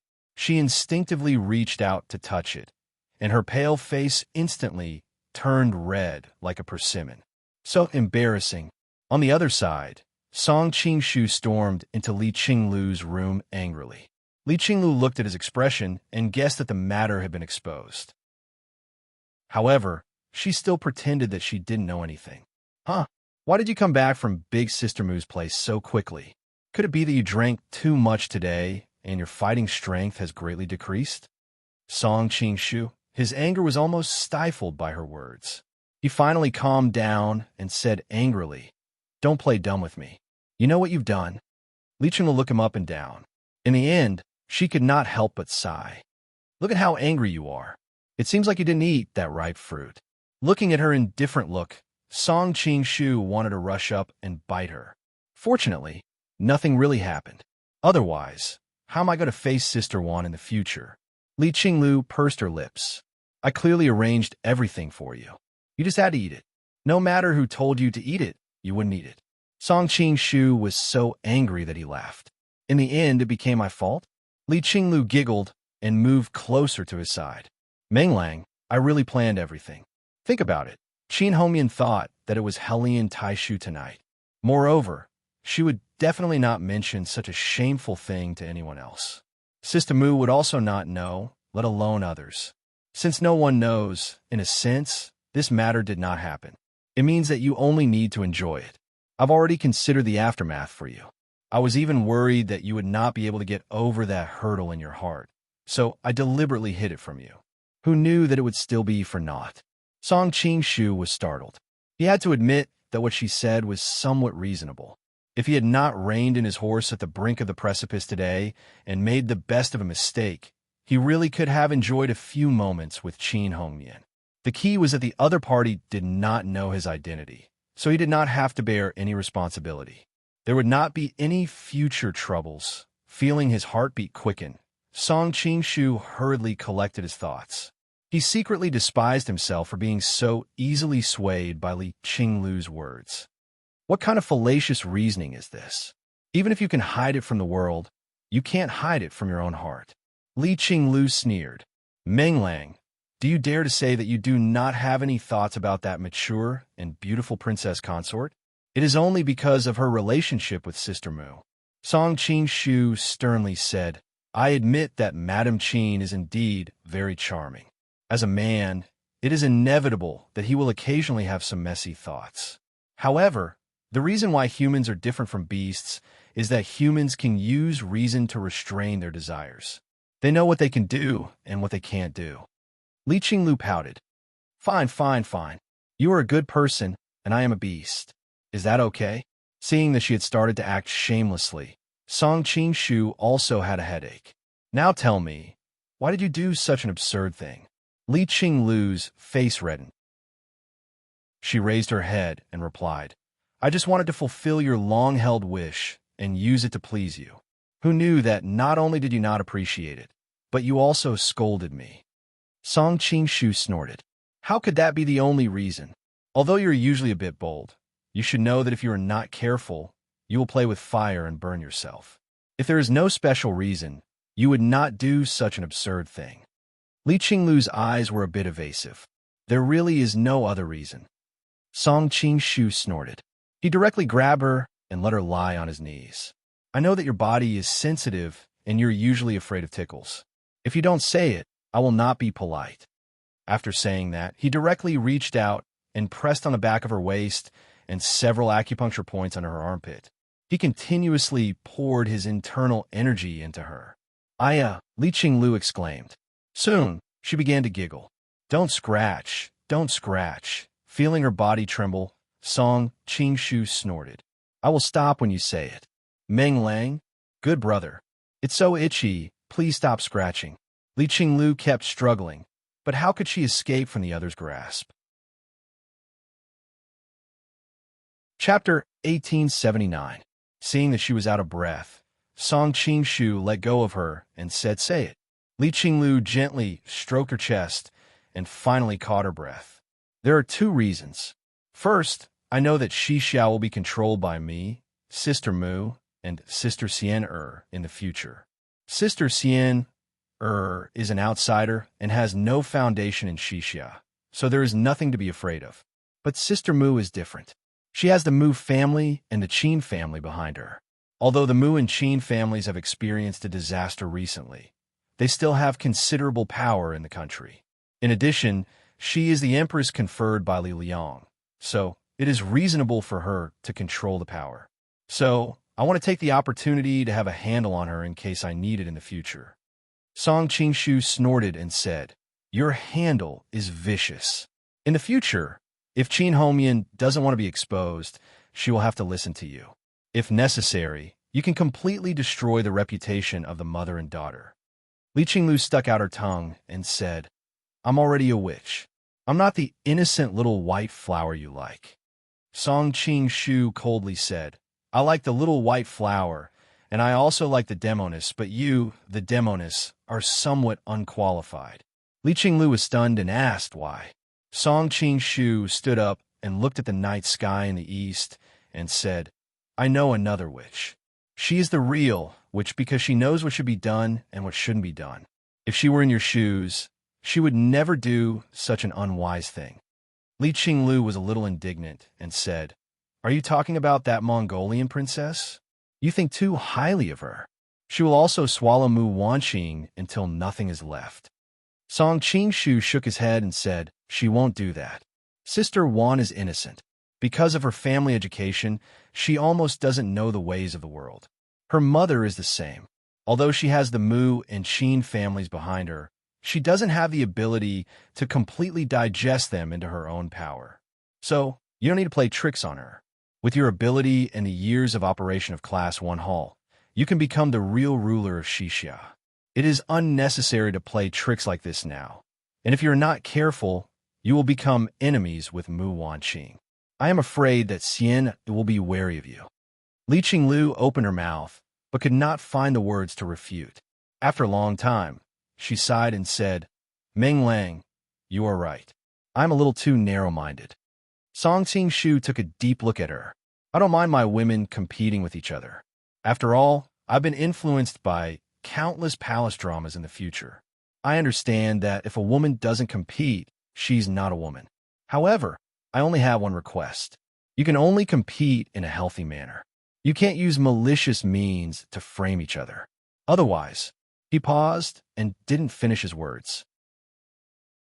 Although Li Qinglu did not understand the words of palace dramas, she understood the meaning in meaning. She was one Qinglu's words. Said, "Qinglu, Qinglu, she of him of her of Li of the Li of Qinglu. Li's." What is the second reason? Song Qingshu did not deny it. He went straight to the point and asked, "What is the second reason?" When she heard him mention the second reason, Li Qinglu's face, which was pale from fear, suddenly had a hint of red. Can you not say it? What do you think?" Song Qingshu cast her a faint glance. When she sensed the alienation in his eyes, Li Qinglu was so terrified that she did not dare to hide anything. "Meng Lang, you should know what sort of woman my grandmother is." Song Qingshu frowned slightly. When he mentioned Li Qiushui, there were too many adjectives to describe her. She was peerlessly beautiful, ruthless, merciless, and had a dagger hidden behind her smile. But the first one that popped up was definitely fickle. Li Qinglu sighed. "You don't have to worry about my feelings. In truth, those who are familiar with her know her personality. When it comes to matters between men and women, she is a little casual." Song Qingshu's expression was strange. It was more than casual. In ancient times, how could an ordinary woman do something like keeping a gigolo? Li Qinglu then showed a trace of embarrassment, as if she was saying something difficult to say. "Although I did not inherit this hobby of hers, I have another hobby. That is, some things that violate etiquette and morality can make me very excited. There will be an irresistible impulse in the depths of my heart to realize it." Song Qingshu, his mood at this time could only be described as thousands of mythological beasts galloping over. Suddenly, he quivered and could not help but say, "Your grandmother keeping a gigolo is also something that violates etiquette and morality." Li Qinglu said angrily, "Oh, it's not the same. Old princess likes to do this kind of thing. I like to manipulate others. Watching others do this kind of thing and watching them struggle on the edge of reason and desire, I will be very excited. Song Qingshu looked at her with a strange expression. After a long time, he let out a breath. I finally understand. Your family's genes contain perverted genes. Li Qinglu giggled. I'm a little pervert. When I saw you enter Qin Hongyan's room just now, just thinking about it made me moved. If you don't believe me, you can test it yourself. As she spoke, she led her lover's hand to explore her lower abdomen. Song Qingshu's heart skipped a beat. Looking at her flirtatious look, the passion that had just been suppressed was instantly ignited. His voice was a little hoarse as he said, Today you did something wrong. I will punish you severely. Li Qinglu bit her lips and said in an incomparably sweet voice, Good brother, spare me. Song Qingshu carried her and walked towards the bedroom behind him. Very quickly, the bed was turned red. Meng Lang, wait a moment, what's wrong? I made something good. Human skin mask? Hee. I used the medicinal paste that you gave me and imprinted it on Qin Hongyan's face. How is it? It's exactly the same, right? You little vixen, quickly take it off. No way. You clearly like it yourself. Who likes it? Your body's reaction says it all. Quickly take it off. Are we letting her down by doing this? Don't imitate Madame Qin's voice. It's all a sin. I only have one request. Don't let her know about this. Otherwise, I won't be able to face anyone. I already told you not to imitate her. I don't know what's going on either. Ever since the first day Warner brought you back, I couldn't help but think of you in the dead of night. I miss you so much that my whole body feels hot. Could it be that I've been too lonely all these years? Take off the mask. I won't. Take it off. Hee. With your martial arts. If you really want to take it off, why do you keep persuading me? You're lying on your stomach with your head buried in the pillow. How can I take it off? I did this kind of thing with you behind Warner's back. How can I show my face? Quickly take it off. No way. As for whether or not the mask was taken off in the end, only the two of them would know. The next morning, before the sky had even brightened, Li Qinglu had already packed her clothes and returned to her room to avoid being seen by the other two. After daybreak, when Mu Wanqing saw Qin Hongyan appear in the palace, she couldn't help but be pleasantly surprised. She hurriedly asked Qin Hongyan what had happened. Qin Hongyan roughly explained what had happened. Of course, the guard making her sleep with Hellion Tai Shu, as well as the fact that she and Song Qingshu almost made a huge mistake last night, were all deliberately omitted. Song Qingshu concluded. So the guard from Lapis Lazuli Palace accidentally let Madame run away and made up a story to fool us. Fortunately, my men found Madame later. After saying this, he glared fiercely at Li Qinglu. Fortunately, she wasn't an idiot. When she went to save Qin Hongyan, she didn't use the appearance of the Real Guard by Hellion Tieshu's side. Instead, she found a random passerby. Otherwise, when she and Mu Wanqing returned to the appearance of a guard, they would definitely be exposed. Big Brother Song, thank you. Mu Wanqing couldn't hold back the excitement in her heart and threw herself into his arms, crying tears of joy. At the side, Qin Hongyan also bowed gracefully. Many thanks to Prince Song for saving us. Facing Song Qingshu now, she also felt uncomfortable all over. Especially when she thought that she no longer had any secrets to speak of in front of him. She wished she could wear a few more layers of clothing. Meeting her gaze, Song Qingshu felt a wave of guilt. He smiled embarrassedly and said, It's what I should do, what I should do. At the side, Li Qinglu's gaze moved back and forth between the two of them. She couldn't help but purse her lips and laugh, as if a wonderful show was playing out in front of her. Only Yelu Nanxian was completely baffled, feeling that the atmosphere was a bit strange. Unfortunately, how could she know the reason? Right now, I'm using the identity of Hellion Tai Shu. If Madame continues to live here, your reputation will inevitably be damaged. In a moment, I'll secretly arrange for you to stay in another palace nearby, Song Qingshu said. Qin Hongyan looked at him with some bitterness, thinking, in front of you, what reputation do I have left to speak of? However, the events of last night had left her in a mess. She also didn't want to stay under the same roof as him. Pretending to be calm, she thanked him. Then I'll have to trouble young master. It's no trouble at all. Song Qing-shu laughed awkwardly, then had Yelu Nanxian and Mu Wanqing arrange for her to stay in a nearby palace. He didn't dare to let Li Qinglu be in charge again. Who knew what kind of trouble she would cause? As for the problem of Yelu Nanxian and Mu Wanqing's voices, when they left the emperor's palace, there were many of Helian Tieshu's trusted aides outside, so he was worried that their voices would be exposed.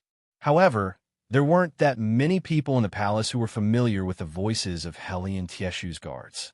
Thus, although they hadn't learned any voice-changing techniques, they could still deliberately change their voices so that they wouldn't be recognized as women. After they left, Song Qing-shu pulled Li Qinglu over and warned her, "Last night, I forgot to tell you, that perverted fetish of yours cannot be used on other sisters." Li Qinglu laughed wildly. "Are you worried that I'll set a trap for them to make you wear a green hat? Don't worry, I'm not stupid. How could I do something so suicidal? Of course, if one day you abandon me, I might consider using this as revenge." Song Qing-shu. Chapter 1880.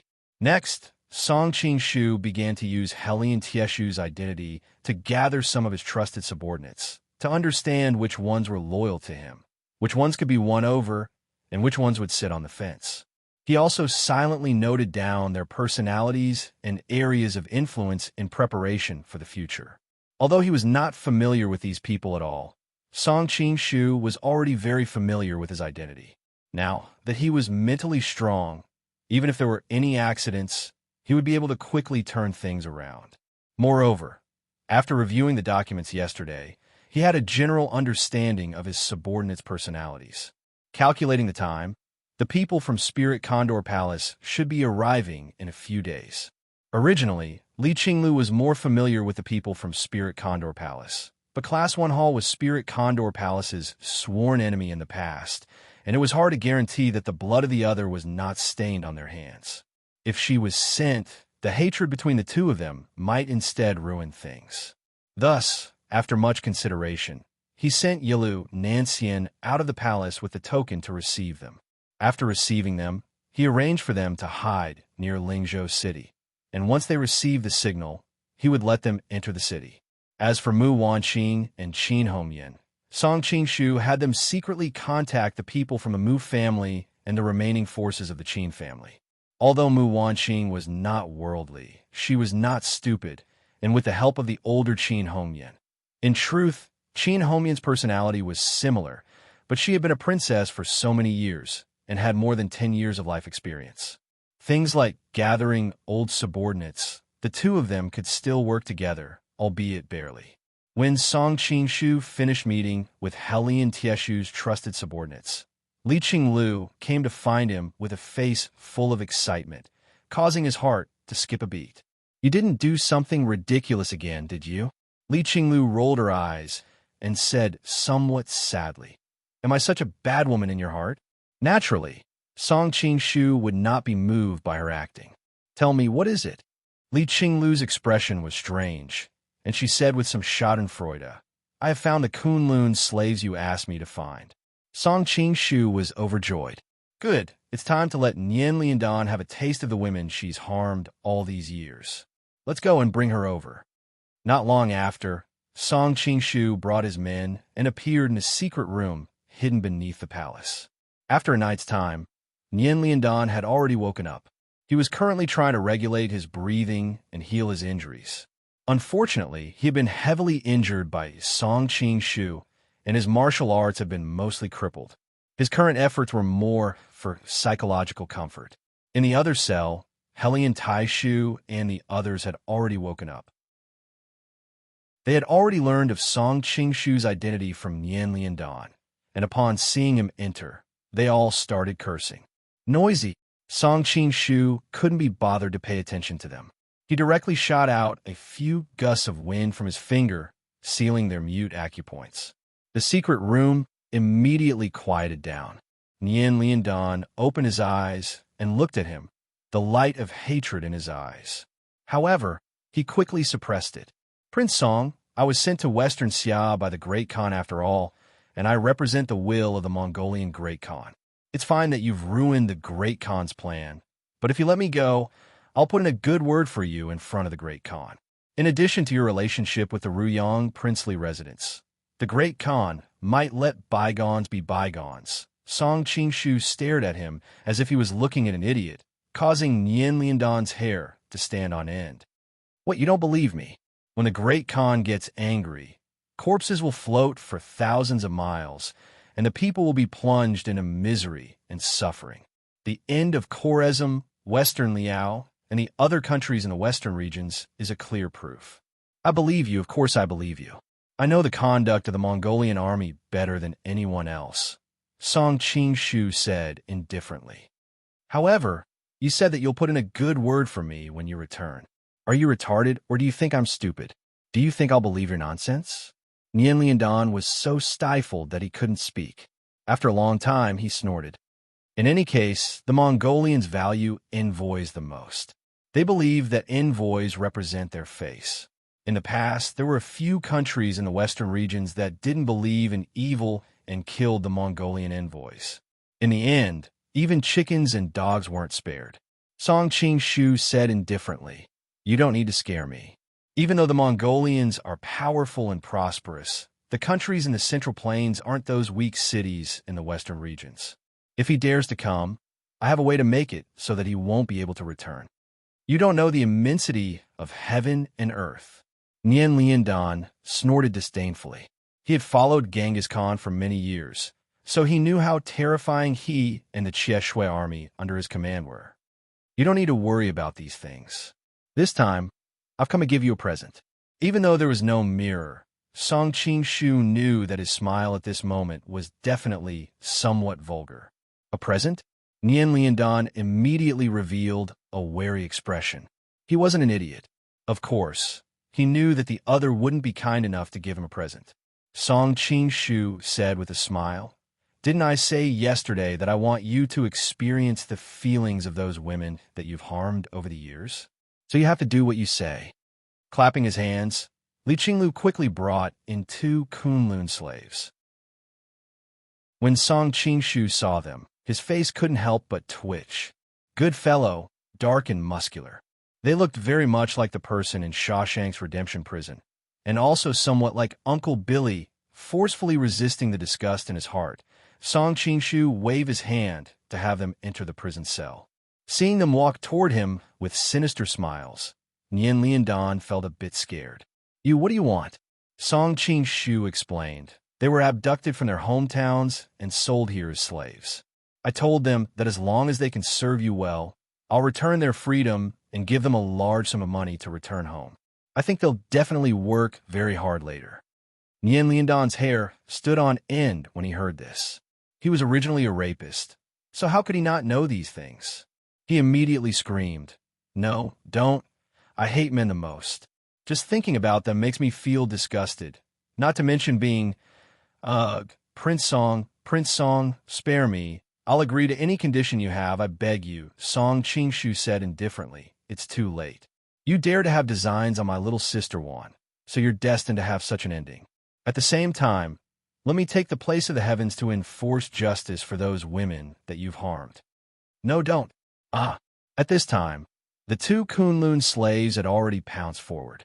Normally, a grandmaster like Nian Liandan would be able to poke them to death with a single finger, but now that he was heavily injured and his martial arts had been crippled, how could he resist? Very quickly, his clothes were torn apart.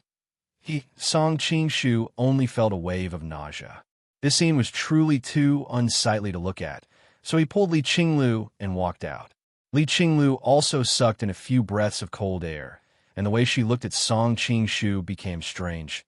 "Meng Lang, you said I was a pervert yesterday, but I think you're the pervert." Song Qingshu snorted.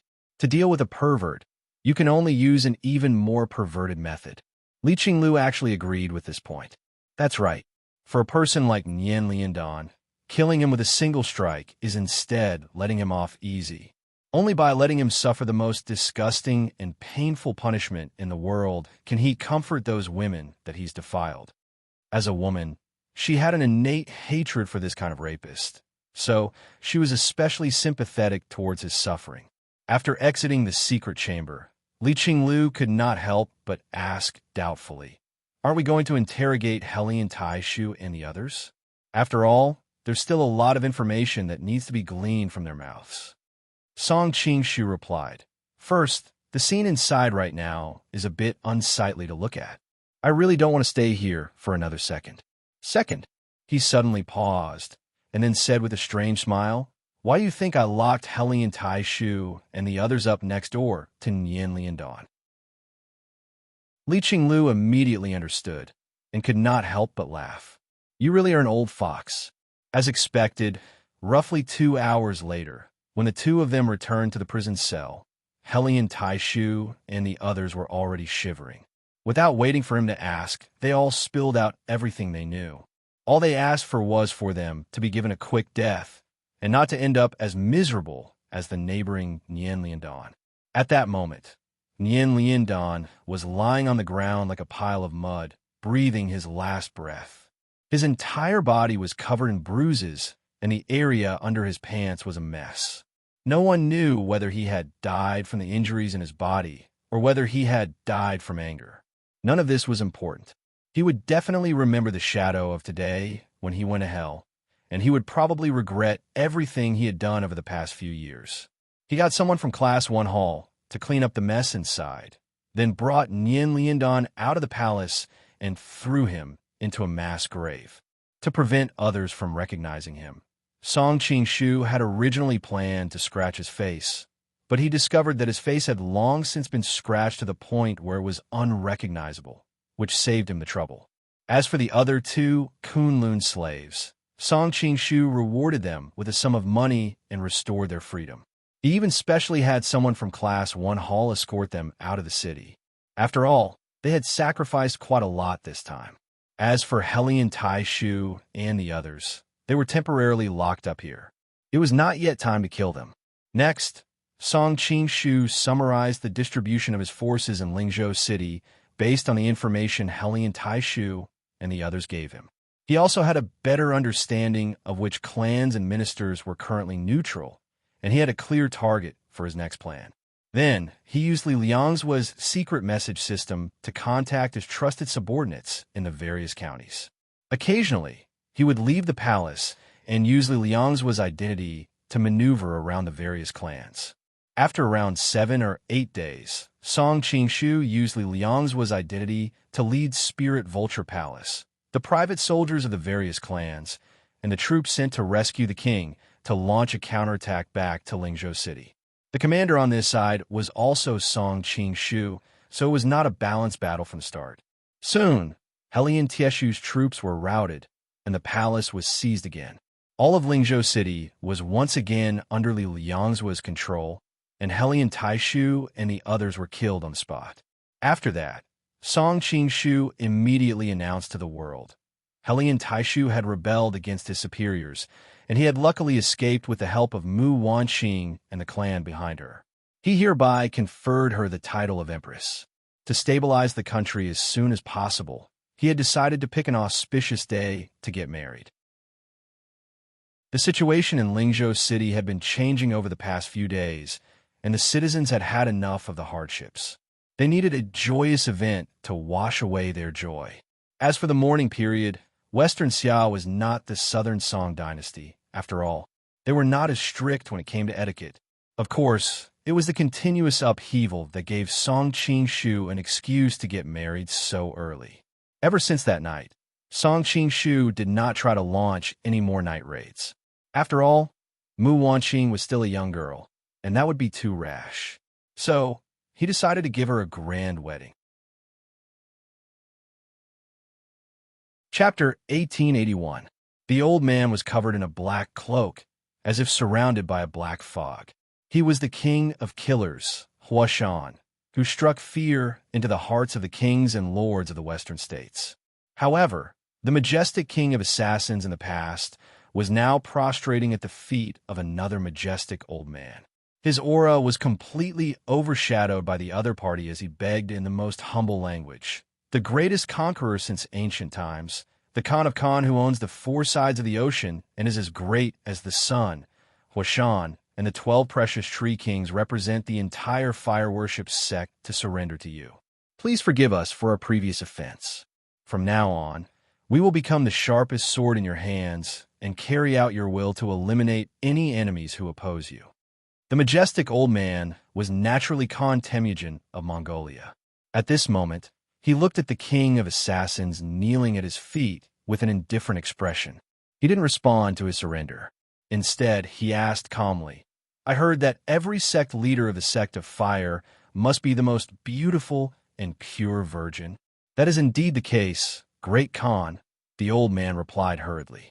"The sect of fire's leader has always been succeeded by the saintess, and the saintess must be the most beautiful and pure virgin in the world. It just so happens that my heavenly demon longevity kung fu has reached a point where I need a powerful purine body in order to complete it. Hand over your sect leader to me as my cultivation vessel, and I will forgive you all for your past mistakes." Temujin's voice sounded as if it came from beyond the 9 heavens. The old man's heart skipped a beat. He was a master himself and had been fighting against the Mongols for many years. His subordinates were experts in assassination, so there was no reason for him to give up his trump card. Thus, he had organized 732 assassination attempts, but all of them had failed. In the process, they had gradually obtained a lot of useful information. The reason why the assassin organization's carefully planned 700 times had failed was not only because Temujin was heavily guarded and had many masters around him, but also because he himself was a top-level master. According to reliable information, he cultivated the longevity celestial demon kung fu, which allowed him to use the 4th stage of the kung fu to absorb the opponent's internal energy, pure qi, essence qi, and blood qi, turning the opponent into a pile of bones in an instant. It was an existence far more terrifying than the dark north divine kung fu and the great art of absorbing stars in the eastern lands. When everyone in the fire worship sect heard him naming their sect leader as a human cauldron, anger flashed in their eyes. However, they quickly suppressed it. Now that things had come to this, they were powerless to resist. Reporting to the Great Khan, when the city was breached, the sect master had already escaped through a secret passage. "We don't know where he is now." The old man broke out in a cold sweat. He was not trying to cover for the sect leader. If the sect leader was really missing, he would not hesitate to sacrifice her life to save the lives of everyone in the fire worship sect.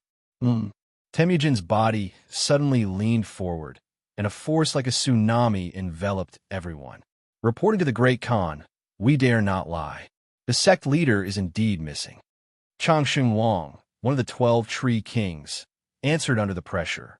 The 12 Tree Kings were revered in the Persian Ming dynasty, second only to the sect leader and the old man. The 12 Tree Kings were: the first was Great Sage, the second was Wisdom, the third was Ever Victorious, the fourth was Master of Fire, the fifth was Diligent, the sixth was Equal, the seventh was Confidence, the eighth was Evil Suppression, the ninth was Righteous, the 10th was Meritorious, the 11th had been United Heart, and the 12th was Enlightened. Over the years of fighting against the Mongols, the Ming dynasty had suffered countless casualties, and the 12 Tree Kings had been replaced several times. However, after experiencing the tempering of blood and fire, this batch of Tree Kings was far stronger than the batch that had fought against Zhang Wuji on Lingxi Island. Of the 12 Tree Kings, Changsheng Wang, who was ranked 3rd, was the most skilled. Therefore, the others were intimidated by Temujin's aura and could not speak. Only Changsheng Wang could speak up for the old man. Hearing this, Temujin snorted and said, "Fine, I'll give you 3 months to bring your former sect leader to me. Otherwise, your sect of fire will be completely annihilated." He did not wait for their reply and left without waiting for their reply. "Yes, farewell, Great Khan." The mountain elder quickly bowed. After the Mongolian left, the 12 precious Tree Kings gathered around. "Elder, are we really going to hand over our sect leader?" "Yes, those who have been absorbed by Zenith Bliss have all turned into bones. Are we really going to let our beautiful sect leader end up like that?" Hearing the discussions of the precious tree kings, the mountain elder replied calmly, "If there was any other way, I wouldn't want to do this. But now, the lives of the entire sect of fire are in her hands. As the sect leader of the sect of fire, she has enjoyed the respect and glory of all her followers. Naturally, she should be prepared to sacrifice herself for the sect." The other precious tree kings agreed with this statement. After all, they had no other choice. Soon, one of them said, "Ever since the sect leader came back from the Central Plains, she has been practicing martial arts. Now that she is both highly skilled and alert, how are we going to find her if she has already escaped? Even if we can't find her, we have to. Otherwise, 3 months from now will be the day of our deaths." The mountain elder snorted. "The sect leader seems to have a sweetheart in the eastern lands, and the sacred sect leader is also there. She most likely went to that person. If we surrender now, when the sacred sect leader blames us..." One of the precious tree kings had a look of fear on his face. The old man in the mountain looked to the east and shook his head. This is no longer his era. Wherever the Mongolians point their weapons at, they are invincible. Furthermore, there are many top-notch experts under them. According to what I know, the sacred cult master is also being beaten by the Mongolians at Mount Kunlun. He can't even defend himself, so how can he blame us? The Mongolian Xie Shui army is too powerful, and Temujin's martial arts are even more unfathomable. Even the sacred sect leader will not be able to win against him," another precious tree king added. "Let alone Temujin, even the few demonic masters around him with several sacred sect leaders might not be able to defeat them," the Changshan king said with a bitter smile. The group of people recalled the terror of the Mongolians, and they all shuddered. If Xiao Zhao escapes to the eastern lands, it will not be easy for us to catch her.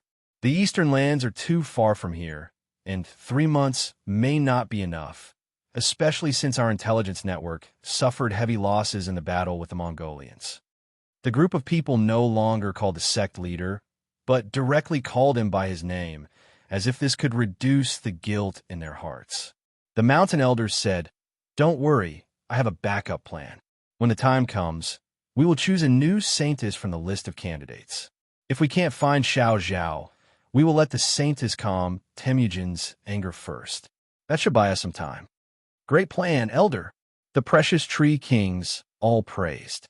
As for the saintess who was destined to be sacrificed, who cared if she lived or died? When the time came, they would just choose a new saintess. "Pass down my order, select the elites of the sect." Changxing Wang: "No, I will personally lead the team to the eastern lands to capture Xiao Zhao." The mountain elder quickly formulated a general plan. At this time, Song Qing-shu, who was in the western Xia, did not know what had happened thousands of miles away.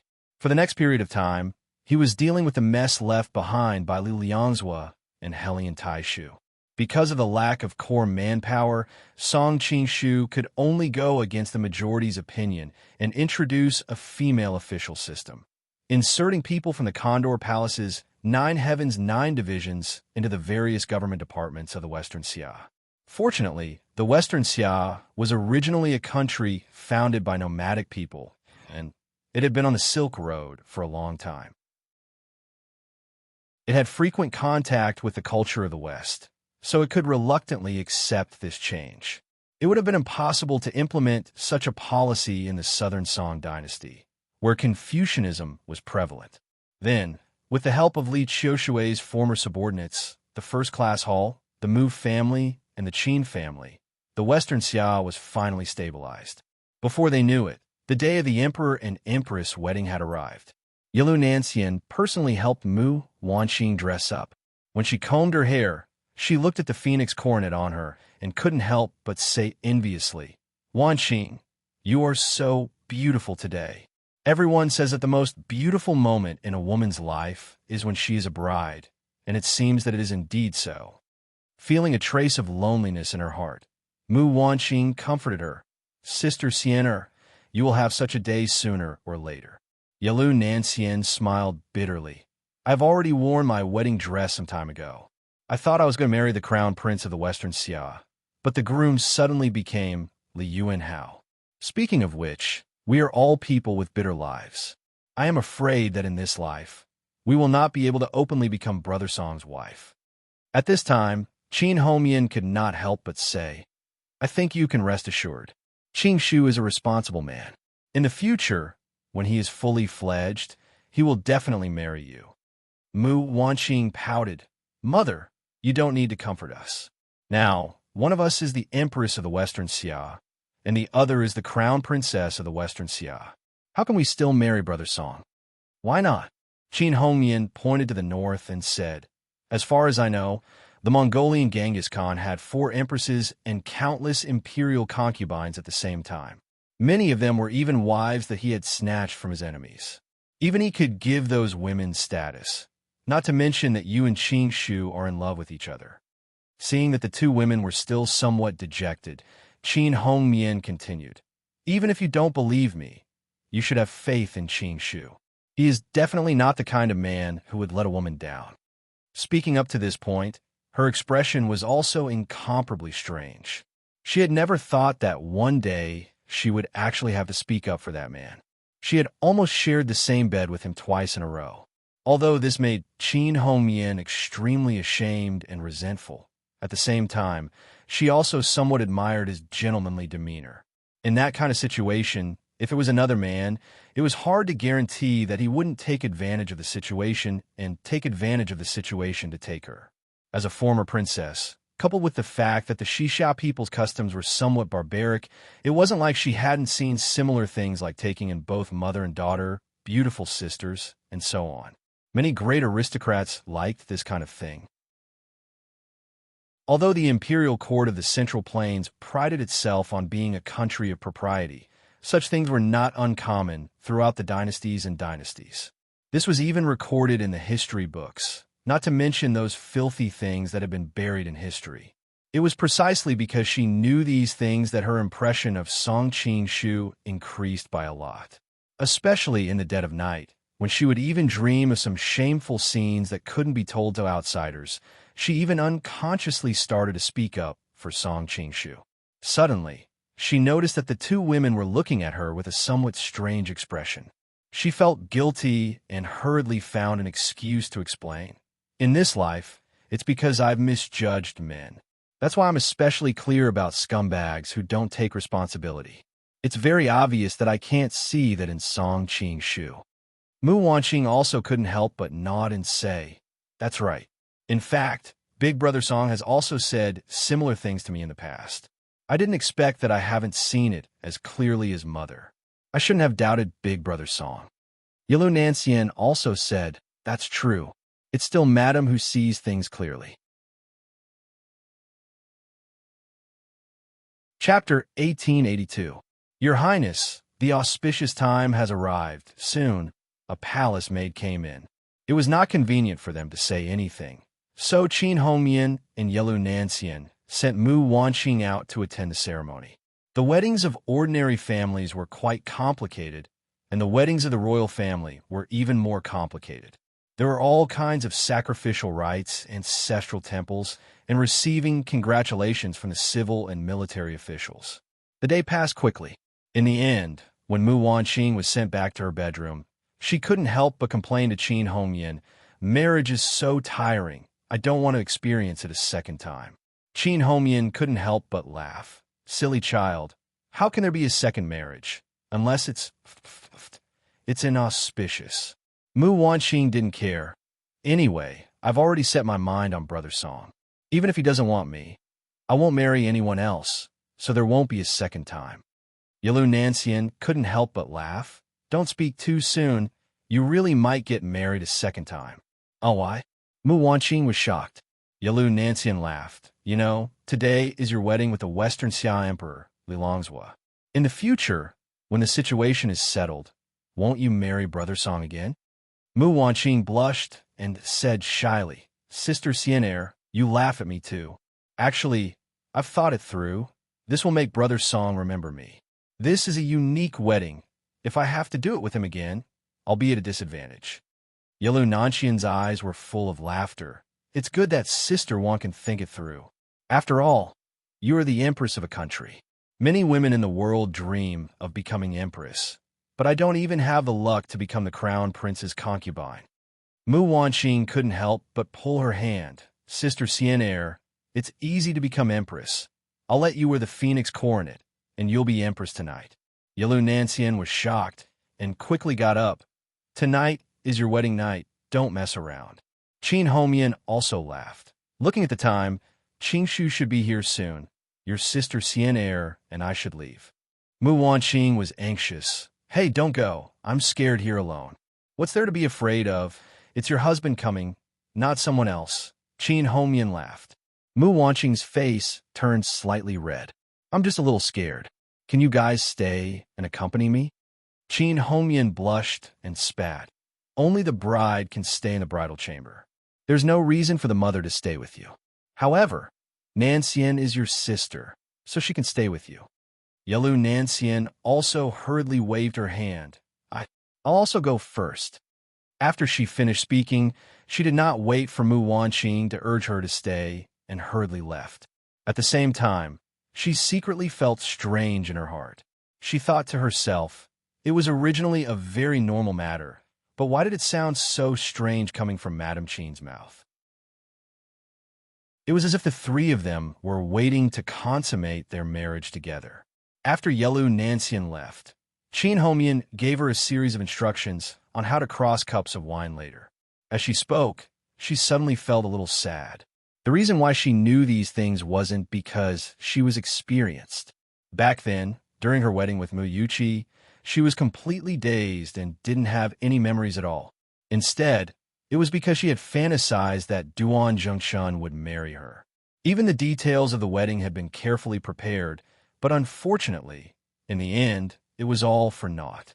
At that moment, she no longer had any interest. After giving her daughter a few instructions, she hurriedly left.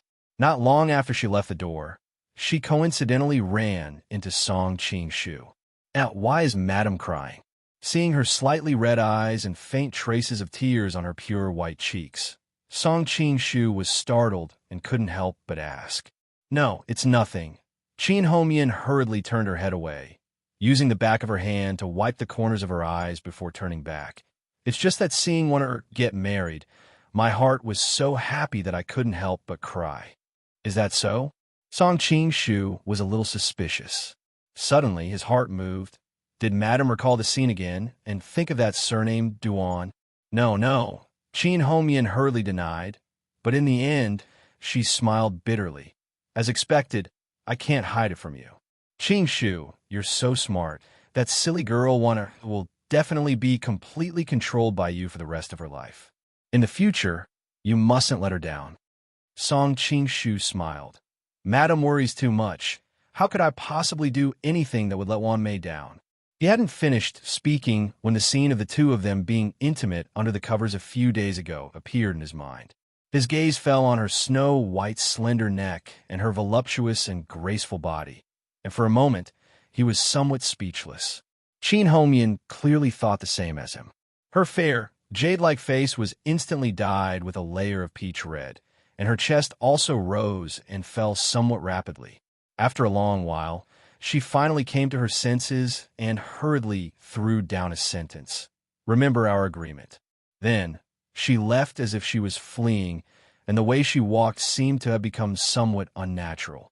Song Qingshu was startled, and after thinking for a long time, he finally remembered what their agreement was, which was to never tell Mu Wanqing about what happened that night. For a moment, he couldn't help but feel angry and amused at the same time.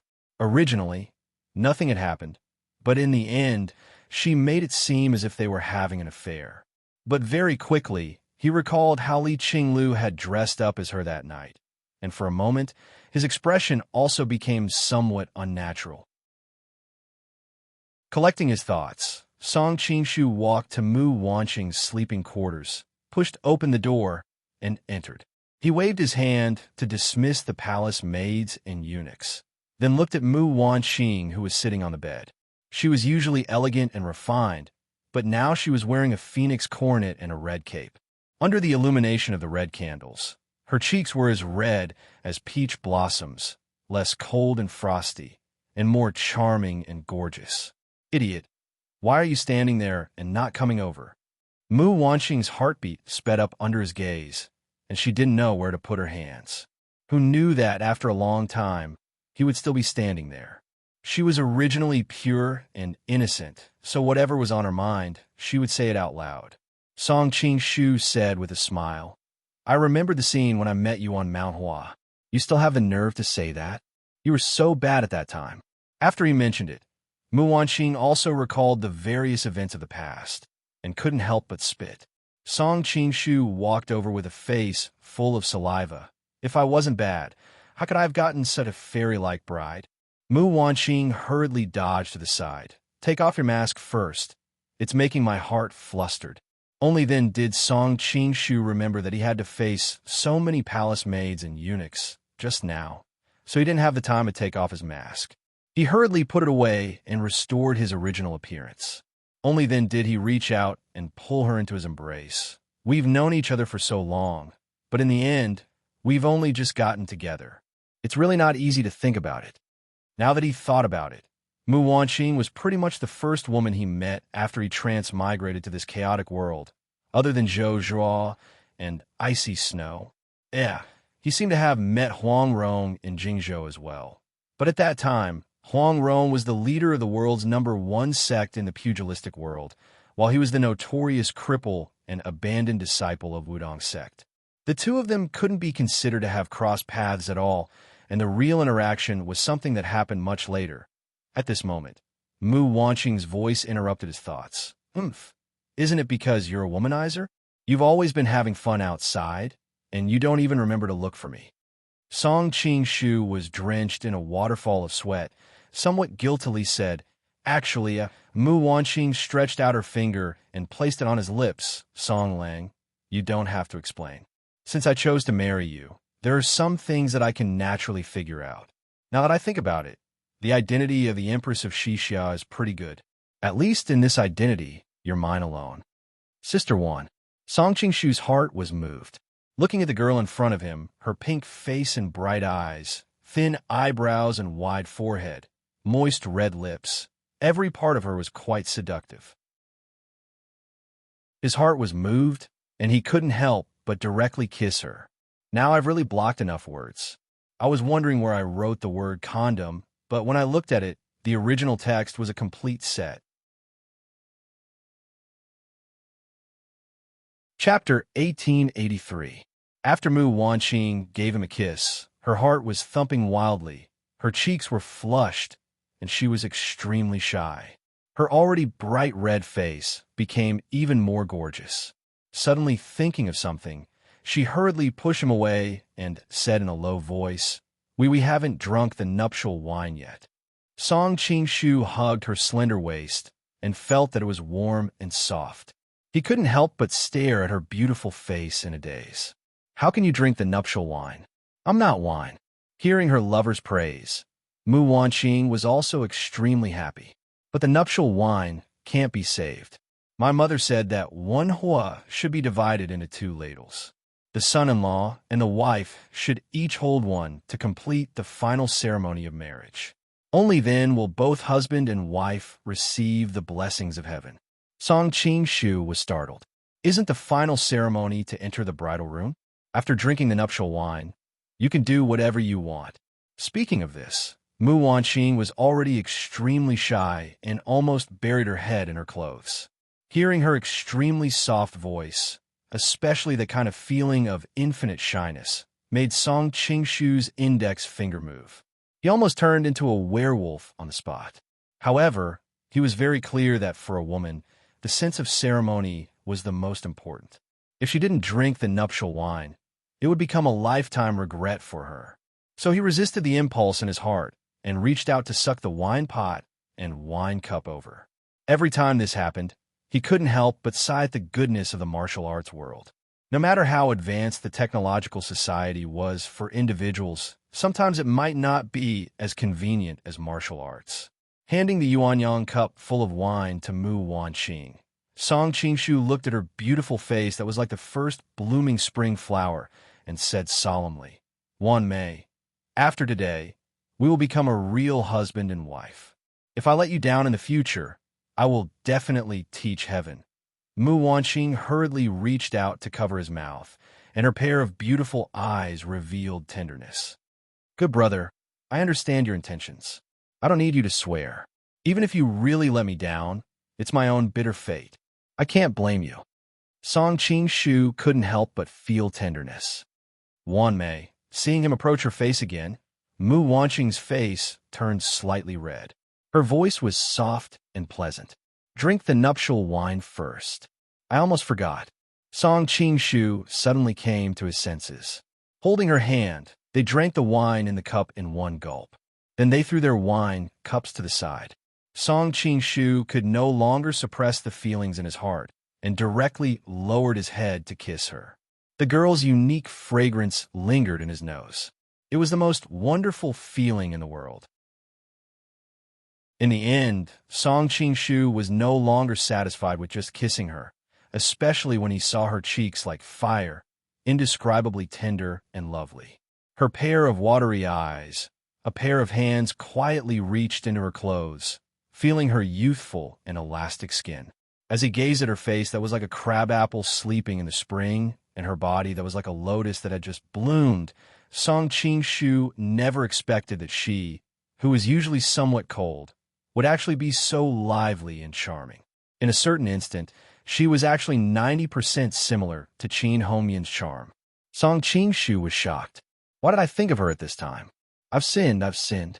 He hurriedly restrained his mind and got rid of the distracting thoughts. But the more he did so, the more clear Qin Hongmian's beautiful and fragrant side became in his mind.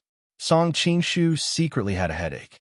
It seemed that last time at Jietan Temple, and this time Li Qinglu's teasing, he stopped at the last moment, which instead caused a knot in his heart. There were 8 sufferings in life: birth, old age, illness, and death, sorrow, anger, separation from love, resentment, and unattainable. Qin Hongmian belonged to the category of unattainable. Unattainable was one of the 8 sufferings. If it was so easy to see through, the world would have long been filled with eminent monks who obtained it. Originally, with Song Qing-shu's temperament, he wouldn't look at a woman in such a special light. But after 2 unattainable encounters, it made Qin Hongmian become special. Human nature was like this. What they couldn't obtain was the best. Once they obtained it, they didn't know how to cherish it. Originally, it was very easy to get rid of this mental barrier. They only needed to obtain it once, but the relationship between the two of them was destined to be impossible. The more it was like this, the more it encouraged the unattainable mental barrier. Song Qing-shu was like this, and Qin Hongmian, who was tossing and turning in another palace, was also like this. Feeling the delicate breathing of a lady in his arms and the waves of fragrance, Song Qing-shu's blood vessels expanded in an instant. His lust was like a tide, and he couldn't stop it. He carried her to the bed and put down the curtain of the dragon bed. Her soft and tender cheeks were pressed against his face. He heard the tender cries of Lang Jun in his ears. He smelled the delicate fragrance on her body. How could his spirit not be fluttering? The next morning, Song Qing-shu got up early, but Mu Wanqing was sleeping very sweetly. He couldn't bear to wake her up, so he got up and washed himself. Then, he went to the imperial study to review the memorials from all over the country. Originally, the emperor and empress wedding was not only a general amnesty, but also a 2-day holiday for the whole country. But others could rest, but he couldn't. Now that the Xixia had gone through a series of turmoil, there were a lot of things to do. He had to stabilize the situation as soon as possible and then train Mu Wanqing, Yalu Nanxian, and Li Qinglu to take over the government. After all, he couldn't stay here forever. Not long after he came out of the room, he ran into Li Qinglu. She said with a smile, "Hey, the groom woke up so early. What can I do? There's so many things to deal with. You came at the right time. Come with me to the imperial study. I need you to help Mu Wanqing with these things in the future." Song Qing-shu asked her to go with him. "What about Sister Mu? She should learn more," Li Qinglu said with a smile. Song Qing-shu blushed. "It's a little inconvenient for her. She should sleep a little more in the morning." Li Qinglu hurriedly moved closer to him and asked with a gossipy face, "How was last night? It seems like the battle was very intense." Song Qingshu. At first, he thought she was a quiet girl. After the two of them got to know each other, he realized what a seductive woman she was. Li Qinglu then asked, "Meng Lang, who do you think is better between me and Sister Mu?"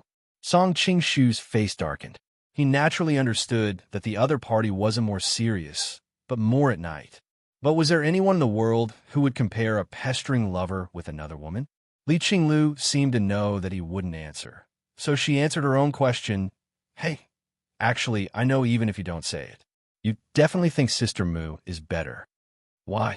Song Qingshu was curious. "Because Sister Mu looks very similar to Qin Hongyan. For a few moments last night, you probably thought she was Qin Hongyan.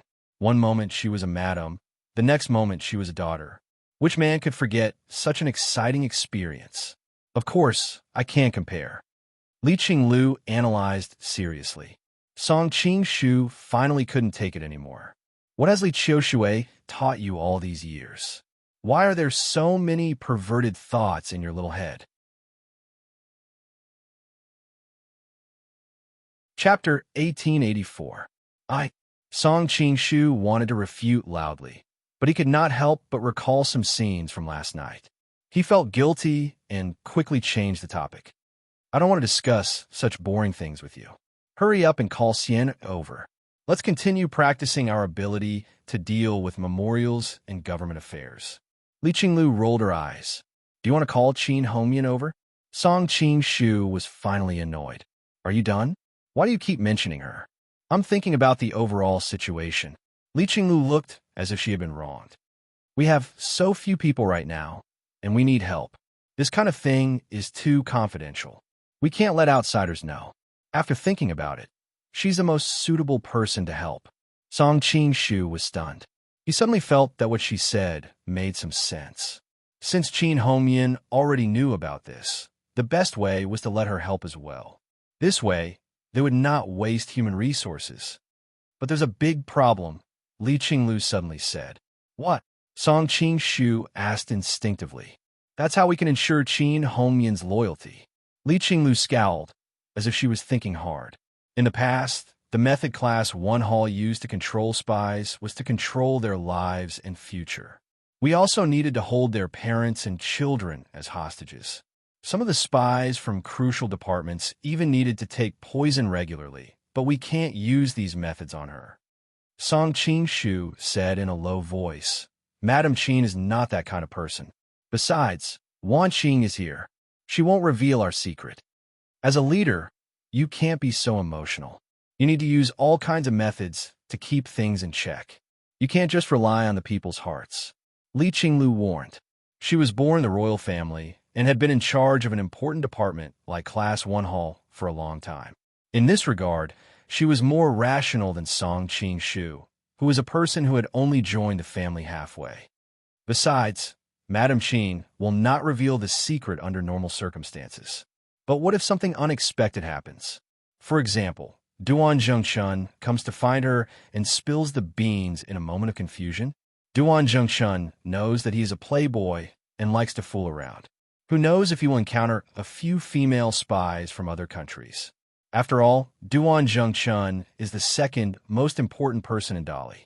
It is normal for other countries to send female spies to get close to him. Song Qingshu sank into deep thought. What you said isn't without reason. He thought of Ruan Xingzhu. Back then, she seemed to have another motive for getting close to Duan Zhengchun. "I have an idea," Li Qinglu suddenly said. Song Qingshu was delighted and hurriedly asked. Li Qinglu then replied, "That is to make her your woman. Your status is higher than Duan Zhengchun's, and at the same time, you are younger and stronger than him. Your martial arts are also better. I guarantee that she will be dead set on you and will never do anything to betray you." Song Qingshu couldn't bear it anymore. He directly grabbed her and gave her a good spanking. "What are you thinking about all day long? Can you not be so dirty?" Li Qinglu's eyes were watery. "I know what you are worried about. Although we can't be together in public, we can do it in secret. At that time, the world will know, you will know, and she will know. Isn't it a perfect solution to the problem of secular morality and etiquette? What heaven and earth will know. At this time, a gentle voice came from not far away. The two turned around and saw Qin Hongyan walking out from a pavilion in the corner. Song Qingshu was sweating profusely. He hurriedly put Li Qinglu down. He was too careless just now. He didn't notice that someone was so close to them. He didn't know if she heard what they said. If she did, the consequences would be unimaginable. Li Qinglu looked calm and said with a smile, "Brother Song was praising Madam's beauty just now." Qin Hongyan's face turned red. "You little girl, you only know how to talk nonsense. Why did he praise me for no reason?" Li Qinglu answered, "Because Sister Mu is born with the countenance of a flower and the countenance of the moon. He had a wonderful night yesterday." Then he sighed with emotion. Only a woman as beautiful as Madame could give birth to such a fairy-like daughter. Although she was a little embarrassed, Qin Hongyan was also a little happy. Princess must be joking. Isn't Princess also so beautiful? At the side, Song Qingshu couldn't help but admire these women's ability to flatter each other. They were obviously scheming against each other behind their backs, but in the end, they could throw all kinds of compliments at each other like they were free. No wonder the term plastic sisters was popular in his previous life. However, seeing the two of them flatter each other, Song Qingshu also understood that Qin Hongyan probably didn't hear what they said before. Otherwise, with her fiery temper, she wouldn't be able to completely hide her thoughts like Li Qinglu. "Why is Madam here so early?" Qin Hongyan answered, "I didn't sleep well last night. In the morning, I got up to get some fresh air in the Imperial Garden." Song Qingshu hurriedly said, "Is the bedding or sandalwood in the room not to your liking? I'll send someone to send some over later." "No need, no need. It has nothing to do with those." Qin Hongyan hurriedly waved her hands. At the same time, she couldn't help but look at him. Wasn't the main culprit? Noticing her expression, the corners of Li Qinglu's lips slightly curled up. "Since you're here, let's have breakfast together. Sister Mu will also come later." "No need." Qin Hongyan hurriedly waved her hands. Song Qingshu was with her lovers, so what was the point of her getting involved? Moreover, she had already decided to keep her distance from Song Qingshu. "Mother, you're here too?" Suddenly, a pleasantly surprised voice came from behind them. They looked towards the source of the voice and saw a woman more beautiful than a rose slowly walking over. At this moment, she was dressed in the clothes of an empress. She had lost the youthfulness of a young girl and had gained the maturity of a young woman. Seeing her daughter's rosy complexion and the happiness between her brows, Qin Hongyan finally relaxed. At least she didn't have to suffer alone her entire life like she did. Li Qinglu also couldn't help but look her up and down a few more times. "Sister Mu, you're really beautiful today. I feel that you're even more beautiful than yesterday." Li Qinglu said this from the bottom of her heart. It wasn't the deliberate flattery from before. "Qinglu, you're also very beautiful, especially now that your skin seems to be a little more pink than usual." Mu Wanqing also said with a smile. Li Qinglu subconsciously glanced at Song Qingshu. Isn't it all because of him? She suddenly realized that something was wrong and hurriedly stopped herself from speaking. However, everyone present was experienced. Everyone understood what she meant. Even Qin Hongyan, who was at the side, was secretly amazed. No wonder recently when I looked in the mirror, I realized that my complexion was much better than before. So the magic of love is really so great. Bah, bah, bah. I'm letting my imagination run wild again. As the saying goes, 3 women make a play. Seeing that they were about to start flattering each other again, Song Qingshu hurriedly said, "Let's go to the imperial study together. We can also learn how to handle memorials." After all, I announced to the public that Li Longzhua was seriously injured in the previous rebellion. In the future, these political affairs will be gradually handed over to you. Seeing that Qin Hongyan wanted to leave, Song Qingshu also called out to her. "Madam Qin, please stay. You should come with us. It's not too convenient for me to go." Qin Hongyan shook her head slightly and refused. Song Qingshu smiled. "Qinglu and I were just discussing how to get you to help us. It just so happens that Sister One doesn't have much experience. She also needs your help. Actually, I don't understand these things either. Qin Homian blushed. Song Qing said with a smile, "It's good to have more people with more wisdom. You guys can learn together. You can also compare notes with each other on a daily basis. Mother, come with me."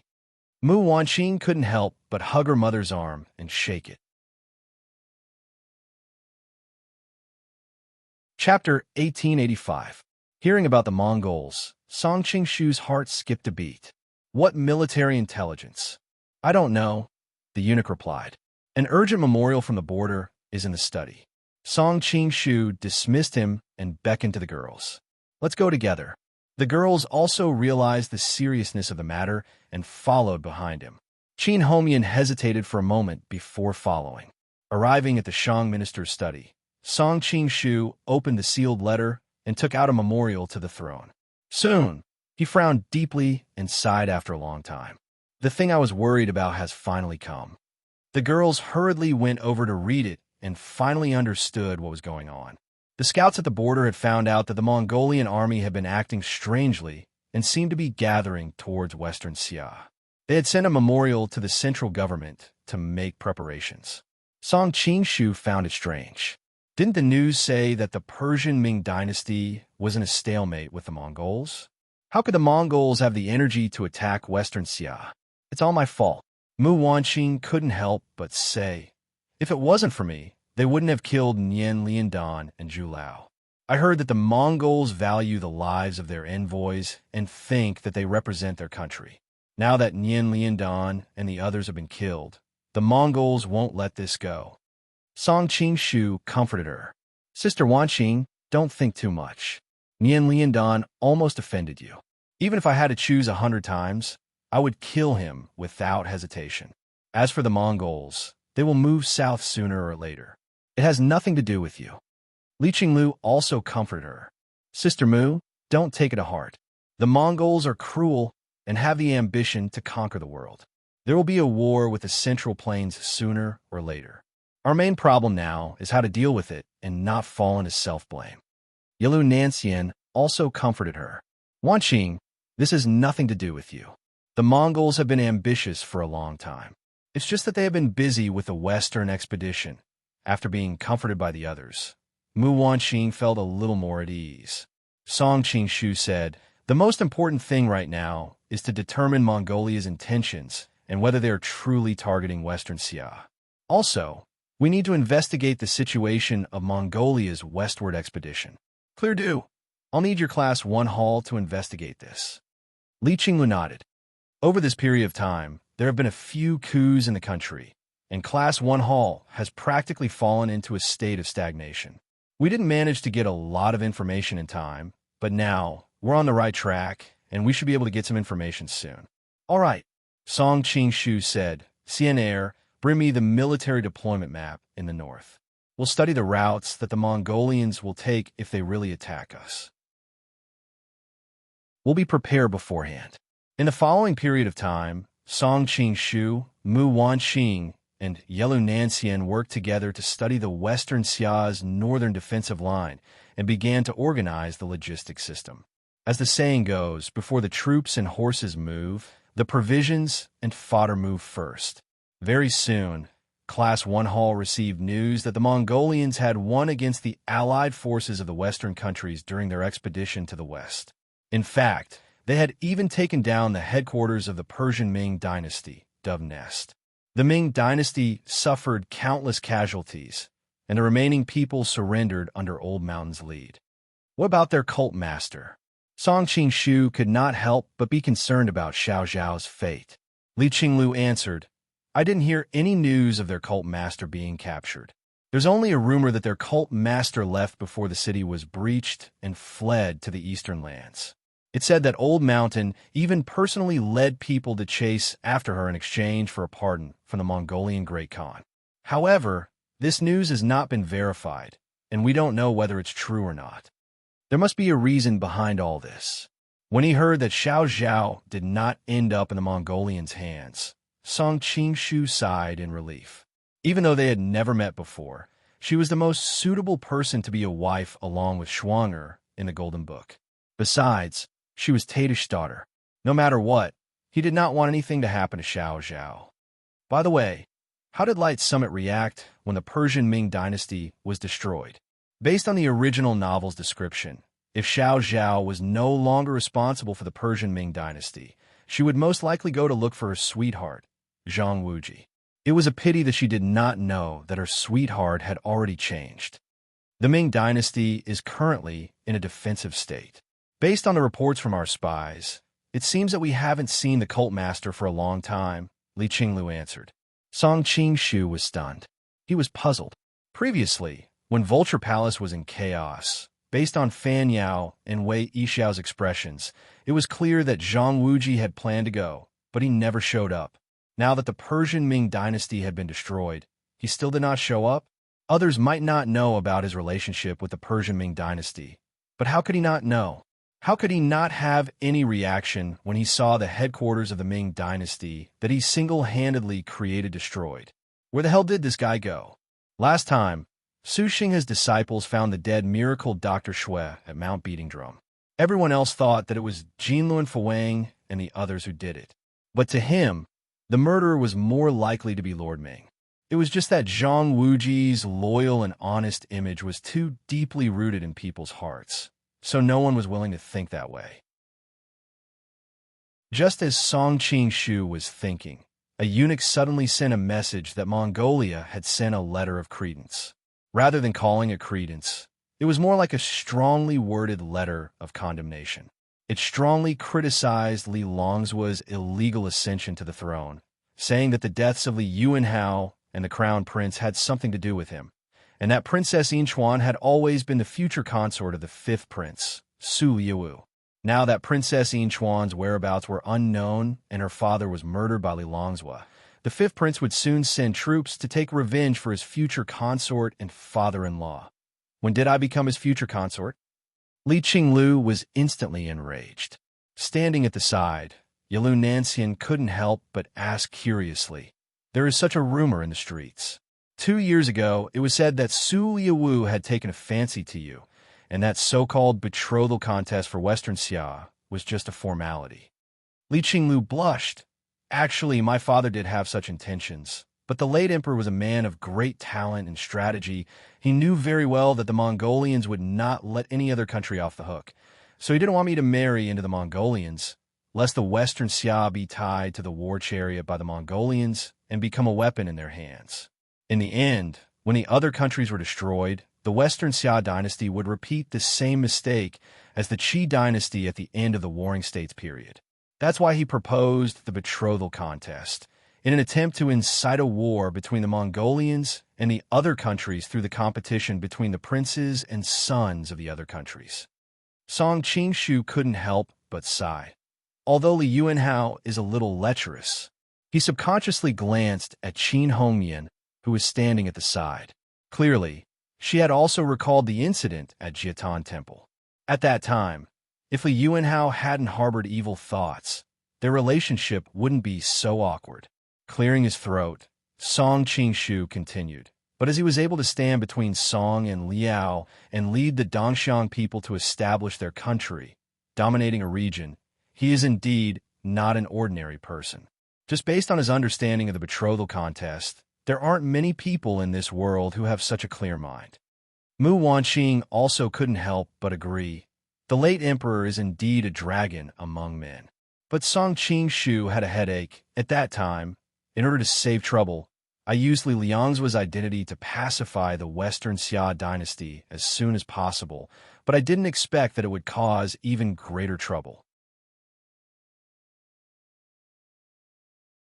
Chapter 1886. What is it? Mu Wanqing asked curiously from the side. Song Qingshu could more or less guess what they were thinking. As expected, Li Qinglu quickly said, "Isn't the Mongolians using the pretense of avenging me? I'll find a chance to show my face and make them send their troops to Nameless. Then, in accordance with the late emperor's last will, I'll announce to all the heroes in the world that the matchmaking convention will be held." Song Qingshu frowned. Matchmaking? Li Qinglu smiled and interrupted what he wanted to say. "Menglang, you don't need to persuade me. Before, I kept saying that I wanted Big Sister Mu and Big Sister Xian to be sacrificed, but now that it's my turn, I'm making excuses. Let's not talk about what they think of me. I also look down on myself. Mu Wanqing and Yelu Nancian hurriedly said, Qinglu, you don't need to worry about what we think. Why will we push you into a pit of fire? Li Qinglu replied, Don't worry, big sisters. I'm not stupid enough to actually marry to the Mongolians. I'm just temporarily sacrificing my reputation. After all, if it's really a matchmaking convention, who in the world can compare to Meng Lang? That's true. Mu Wanqing and Yelu Nancian both breathed a sigh of relief. Song Qingshu's current martial arts might not even be comparable to the legendary elders in the martial arts world, not to mention the fact that the people participating in the matchmaking convention were all princes and grandsons from various countries. Their martial arts couldn't possibly be that high. But there's a problem. Qin Hongyan, who had been watching silently at the side, spoke up. Noticing everyone's gaze, her heart skipped a beat before she continued. After all, Qingshu already has a wife now, and he has announced it to the world more than one. When the time comes, the princes and grandsons of the various countries will definitely use this as a reason to attack without restraint. He may not have the chance to participate in the competition. The problem she pointed out did exist. Song Qingshu was famous for being a playboy in Jianghu. He married Zhou Zhuo, a member of a Mei's faction. Everyone in Jianghu knew about their relationship at the lion-slaying assembly. There was also the 9th princess of the former Ming dynasty. Song Qingshu was able to gain a firm foothold in the Golden Snake Battalion at the beginning because of his marriage with the 9th princess, which earned him the support of the former Ming dynasty. In addition, although he did not officially marry the 2 princesses of the Southern Song dynasty, he made an engagement with them at the same time. The title of Twin Phoenix Emperor's son-in-law was also constantly mentioned by the people of the Southern Song dynasty. The other princes and grandsons must have known that in terms of martial arts, status, and power, almost no one could compare to him. Now that they had this information on him, they would naturally have a tacit understanding to unite and not give him a chance to participate in the competition. Not to mention the ambiguous relationship between the Mongolian Song Qingshu and the young princess of the Ruyang Palace. If he was not careful and angered the Ruyang prince, it would be even more troublesome. Li Qinglu was immediately dumbfounded. Am I really going to marry that Mongolian 5th prince? Qin Hongyan suddenly laughed. How could you all forget that Qingshu has another ability? As she said this, she pointed at the mask on his face. In fact, this was also the inspiration brought by her daughter who had no choice but to marry Li Longzhua in name. She was always worried that her daughter would be wronged. Now that she had the opportunity, she naturally wanted to let her other sisters feel the same way. Li Qinglu immediately turned from worry to joy. Yes, as long as Meng Lang does not reveal his original identity, he can still participate in the marriage contest with another identity. The others all nodded and quickly agreed with this plan. Song Qingshu said, This is not a bad idea, but the biggest problem now is what identity will I use to participate in the marriage contest? After his reminder, the girls finally realized that Li Qinglu was a princess of a country, so her identity must not be ordinary to be able to participate in the marriage contest. It could be estimated that the princes and grandsons would be average, or, at the very least, they would have to be like the master of the Vulture Palace, a powerful figure in the martial arts world. After that, the girls all began to discuss and come up with ideas. Unfortunately, no matter how much they discussed, they could not come up with a suitable answer. We can't rush this problem. Maybe one day, she will suddenly think of a suitable identity. Yelu Nancian finally said helplessly. Song Qingshu nodded. Yes, let's settle this plan first. Later, we will draft an imperial edict to restore the identity of Princess Yinchuan. As for the reason, you guys can discuss it. When her identity is revealed and returned to the imperial court, we will announce it to the world. In 3 months, the marriage contest will be held in the spiritual state, inviting all the talents in the world. Yelu Nancian couldn't help but say, when the time comes, the Mongols won't be able to marry the princess. I'm afraid they won't give up so easily. In the past, Liao and the Mongols were allies. Yellow Nancian had had a lot of contact with the Mongols and knew their way of doing things. If Liao married Li Qinglu in the end, it would be one thing. After all, it was said that Hyulwu had fallen in love with her at first sight. But if the princess was stolen by another man, the Mongols would not let this go. Most importantly, according to the Mongols' customs, they would not completely give up just because a woman got married. They followed the principle of strength. As long as a man was strong enough, he could take back his opponent's wife. In the early days, Temujin's wife was taken by him from another tribe. Later, she was taken back by his enemies. During this time, she gave birth to the enemy's child. After 1 or 2 years, when Temujin's strength had grown, he came back and rescued his wife. It could be predicted that even if Li Qinglu married Song Qingshu according to the plan, with the Mongols' current military strength, Hyulwu would definitely lead his army south and try to take Li Qinglu away. Song Qingshu smiled. Of course the Mongols won't let this go. From the start, I didn't expect the betrothal contest to solve the Mongols' threat. I just want to buy a little more time. I want to use these 3 months to persuade the other countries and see if we can form an alliance to fight against the Mongols. When the time comes, we can form an alliance and help Western Xia fight against the Mongols. Qin Homian couldn't help but say, the countries of the Central Plains have been fighting each other for years and have accumulated a lot of old grudges. I'm afraid they won't come to help. Song Qingshu replied, although we can't persuade all the countries to form an alliance, such as the blood feud between the Jin and the Song, we definitely won't be able to work together. But we can still persuade some of the other countries. He didn't tell them about the situation in the other countries. It wasn't that he didn't trust the girls, but it was a kind of protection for everyone. It should be known that one-way communication was the basic operation of a spy. If people knew about the other parallel lines, once one of them had a problem, it would completely collapse. Because of Liao's experience, Yellow Nancian could vaguely guess something, but she didn't expose him. Instead, she said, Big Brother Song, are you going to leave for a while? Mu Wanqing was a little reluctant. The two of them were newlyweds, and they were going to be separated so soon. Song Qingshu nodded. I must hurry up and make arrangements in the countries in these 3 months. Fortunately, I've already announced that Li Liangzhua is injured, so I can legitimately hand over the court to you guys. When the time comes, you guys can work together, and I'll leave Western Xia to you guys. Then when do you plan to leave? Even though she was reluctant, Mu Wanqing knew that she couldn't let love affect official business. Song Qingshu thought for a while and said, 3 days later. I have to hurry up. In the next few days, I'll also hand over the court affairs to you guys, so you guys can have a transition. So fast. The girls looked at each other, feeling the heavy atmosphere. In the next few days, Song Qingshu did his best to teach the girls about the court affairs from morning to night. Li Qinglu and Yellow Nancian were both born in the royal family, so they had a certain amount of experience. Mu Wanqing, on the other hand, was exceptionally intelligent and could be said to understand everything with just a little bit of guidance.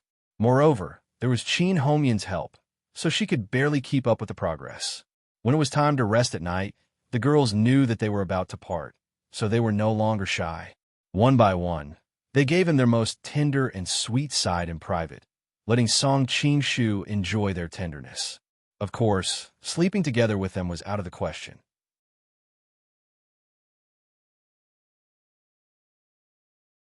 Chapter 1887.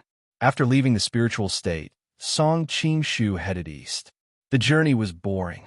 Sometimes he sighed with emotion. Others thought he was traveling around the world and flirting with women, but only he knew how hard it was. It was rare for him to live a peaceful life all year round, and he rarely got together with his female friends. He was always on the move. It was really better to be a martial arts master who was free and unfettered. However, he still had to do what he had to do. Now that he had participated in the game of Seize the Throne, there was no such thing as quitting halfway. The winner would take all, and the loser would be doomed eternally. Now he was not only fighting for his dream, but also shouldering the lives of countless people. After a day of traveling, when night fell, Song Qing-shu found an inn in a nearby town to stay for the night. He threw a silver ingot on the counter and said, "Innkeeper, I want the Sky Room 1." He didn't do this on purpose. After all, these so-called heavenly rooms sounded good, but in reality, the environment and conditions were just so. In his previous life, any of the better hotel rooms would be much better than this. In addition, he was used to living in the royal palace in this world, so ordinary inn rooms were naturally not good enough for him. The guest rooms in this rural town were not good, so he simply asked for the best room, hoping that it wouldn't be too bad later. Song Qing-shu had never been the kind of person to mistreat himself. After all, he now controlled a few powerful forces in the Central Plains, and he had even dug out quite a few treasures. Even though he was short of money sometimes, that was only when it came to the country. While the money needed to pay for a war was an astronomical figure, when it came to his personal expenses, he would not be able to finish spending it even if he lived for 10 lifetimes. The innkeeper looked greedily at the silver ingot in front of him and reluctantly returned it to Song Qing-shu. "I'm sorry, sir, but the Sky Room 1 is already taken." "Then I'll take Room 2. Song Qing-shu didn't mind. This kind of situation happened from time to time. The innkeeper smiled bitterly and said, "Room 2 is also taken." Song Qing-shu frowned slightly and said, "Then I'll take Room 3. The innkeeper's face was wrinkled like a shriveled orange peel. "Number 3 is also reserved." Song Qing-shu's face darkened. "Don't tell me you want to rip me off because I don't look familiar to you?" This world was not like those historical dramas on TV. Why to know that the Sky Suite was very expensive for ordinary people. Not many people could afford it. In such a remote town, most of the people who came and went were poor travelers. Some of them were Jianghu people. They could not be considered rich. It was fine if one suite was booked, but how could 3 be booked at the same time? How would I dare to lie to you? There really is someone living here. In order to make his words more believable, the innkeeper hurriedly added, "The lady in Room 1 is wearing a veil. Although I can't see her face, she has an extremely beautiful figure. At first glance, I can tell that she is an outstanding beauty. All the women in the town, added together, can't compare to her. I don't know which family's young lady came out alone. But which decent family's young lady would come out alone? I see that her skin is rather fair. She doesn't look like someone from the Central Plains." Song Qing-shu frowned. If it were a few years ago, he would indeed be interested. But now, he had countless female friends around him, and all of them were extremely beautiful. His taste had long been far better than that of ordinary people.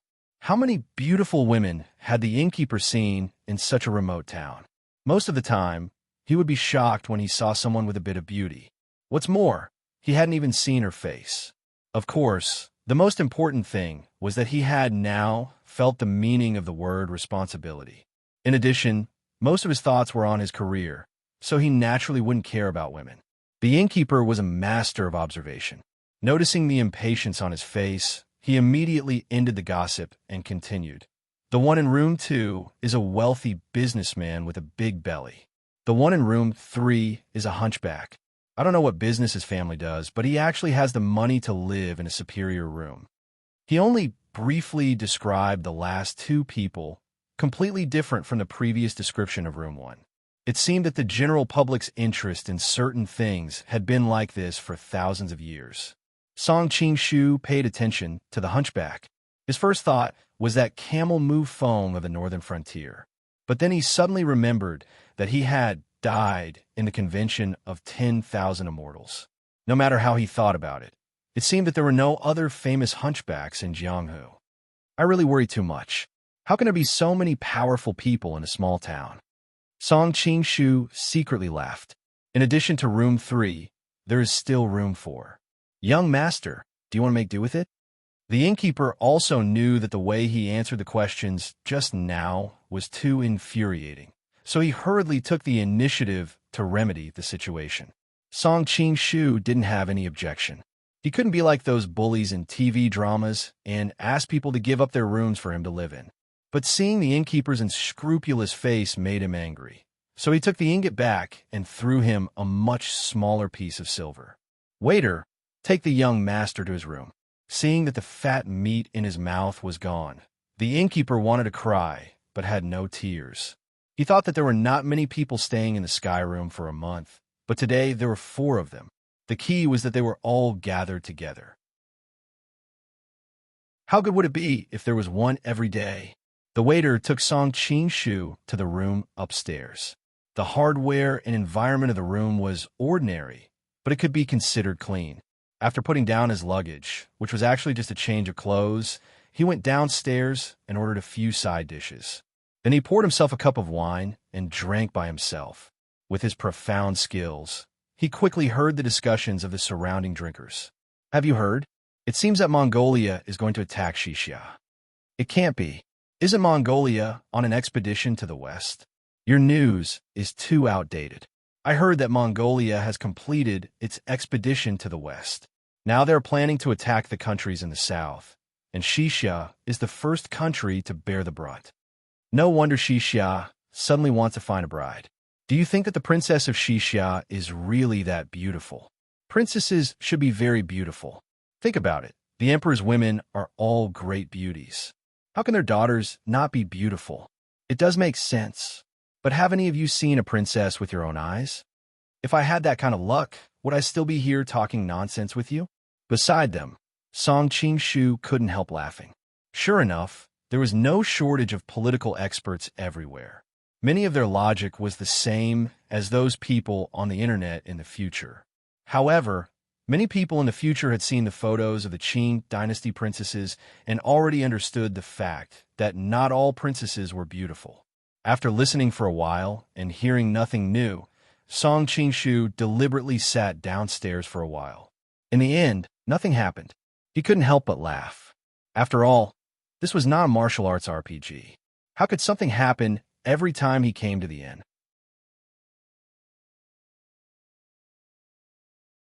Chapter 1888.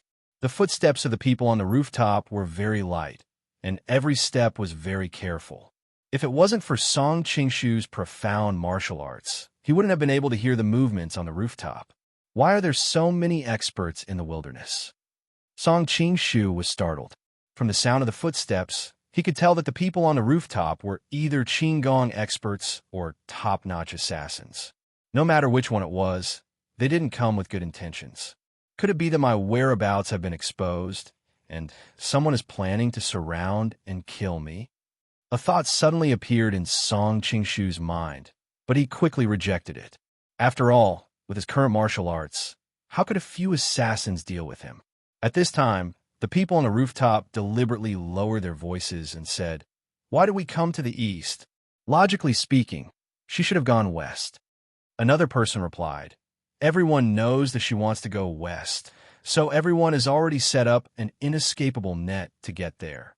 She has always been very smart. So how could she not see through this? So I guess that she would most likely go east. After these few days of tracking, we have indeed found some traces of her. This time, all the elites of the headquarters have come out. If we successfully catch her, the elders will definitely look at us in a different light. Boss, you will also have a meteoric rise." The person from before said, with some flattery, "Let's catch her first. Has the encirclement been set up? This time, we must catch her by surprise. Otherwise, the next time they are prepared, it will be even more difficult to catch her." The leader snorted, but his tone couldn't hide his pride. Song Qingshu gradually understood. It turned out that some sect was trying to catch a person. There were countless sects in the world, and this kind of thing happened every day in countless places. It was really very common. Just by listening, his pronunciation was the same as hers. Song Qingshu couldn't tell whether the person he was talking about was a man or a woman. Seeing that it had nothing to do with him, Song Qingshu didn't care. Just as he was about to lie down and sleep, his heart suddenly moved. A black shadow suddenly jumped in from the window, and then in a flash, it appeared next to him. "Don't make a sound." A soft and tender voice sounded in his ear. Song Qingshu was secretly amazed. The movement technique that the other party had just displayed was enough to make her a grandmaster in the pugilistic world. He did not expect that she was just a little girl. It seemed that those people outside were chasing after her. But it was very strange. With the martial arts she had just displayed, she shouldn't be afraid of those people outside. At least she should be able to protect herself. Miss, please keep the knife warm. Don't accidentally stab it in. Feeling the hard object against his waist, Song Qing-shu lightly said, "As long as you cooperate, I won't harm your life." The female voice sounded again, and one could hear the apology in her voice. Song Qing-shu was stunned. He didn't expect her to be so kind, so he changed his mind and asked, "Why did those people want to capture you, and why did you run?" "It's none of your business. The less you know, the safer you will be," the girl replied. That's true. Song Qing-shu was busy enough with his own affairs, so he was not interested in other people's affairs. Suddenly, he smelled a faint fragrance in the air. This fragrance was very special. It should be known that Song Qing-shu had many female friends around him. He knew a little about the fragrance of rouge and face powder in all the shops in the world, but he had never smelled this fragrance. He turned his head curiously, wanting to look at the girl, but the knife on his waist tightened. "Don't look back." At this time, a voice came from outside. "Hey, why is there no one in the room? No one can prove that we found the right person. It's so late. If it's an ordinary person, why wouldn't they be in the room?" A flash of understanding flashed in Song Qing-shu's heart. It turned out that this girl was the guest who stayed in the sky room one mentioned by the innkeeper. Did she get the news and run away? Let's go after her. She shouldn't have run far. Wait, I think it's not that she couldn't run far, but that she didn't run at all. Maybe she's in the next room. Hearing this, the girl pointed the knife in her hand at Song Qing-shu. "Go to the bed." Song Qing-shu was stunned. "That's not very good. We just met. Stop talking nonsense." The girl obviously did not expect him to be in the mood to joke in such a situation. At this moment, she had too many things to worry about, so her mood was heavier. During the day, Song Qing-shu was still lamenting that the journey was boring. Now that such a thing happened, he couldn't help but have some playful thoughts. He planned to see what these people were up to and treat it as entertainment for the night. So he cooperated and went to the bed. The girl asked him to crawl under the quilt again. This made Song Qing-shu not know whether to laugh or cry. "It's dark. Did you go to the wrong bed? Quickly lie down and don't talk. Otherwise, don't blame me for being impolite with a knife in my hand." The girl was a little annoyed.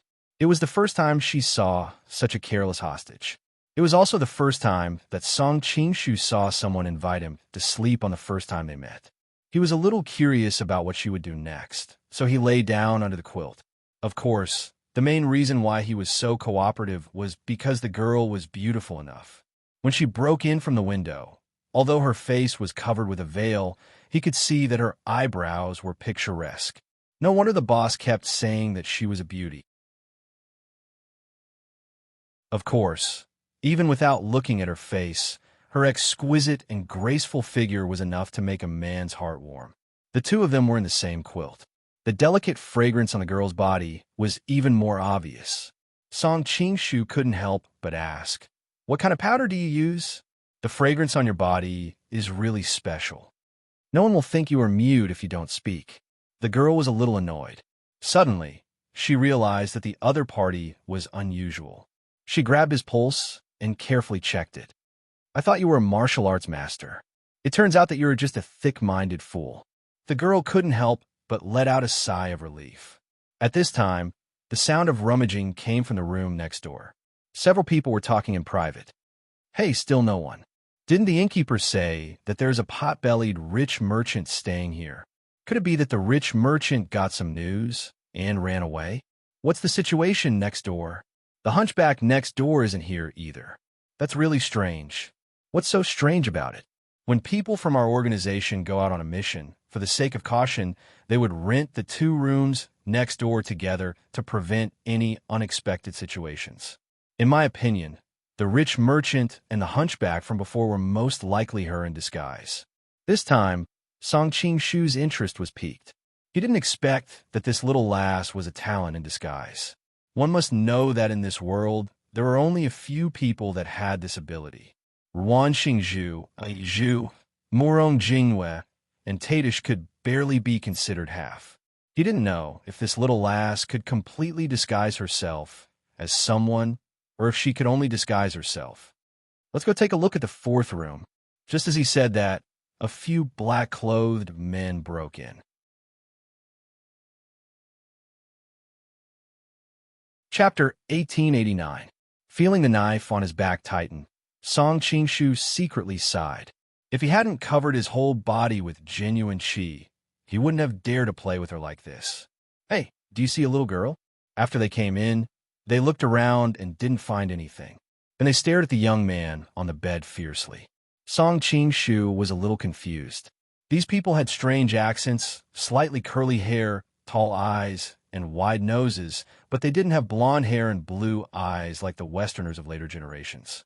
Of course, they were also very different from the people of the Central Plains. Where did these people come from? Are you scared? I'm asking you a question. Seeing that he didn't answer, one of them said angrily, "Yes, behind me."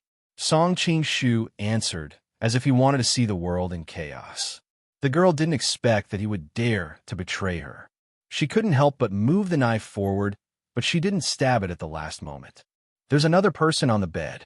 Someone with sharp eyes immediately found that there was a bulge under the quilt. Obviously, there was more than one person. "Lift the quilt," another person ordered.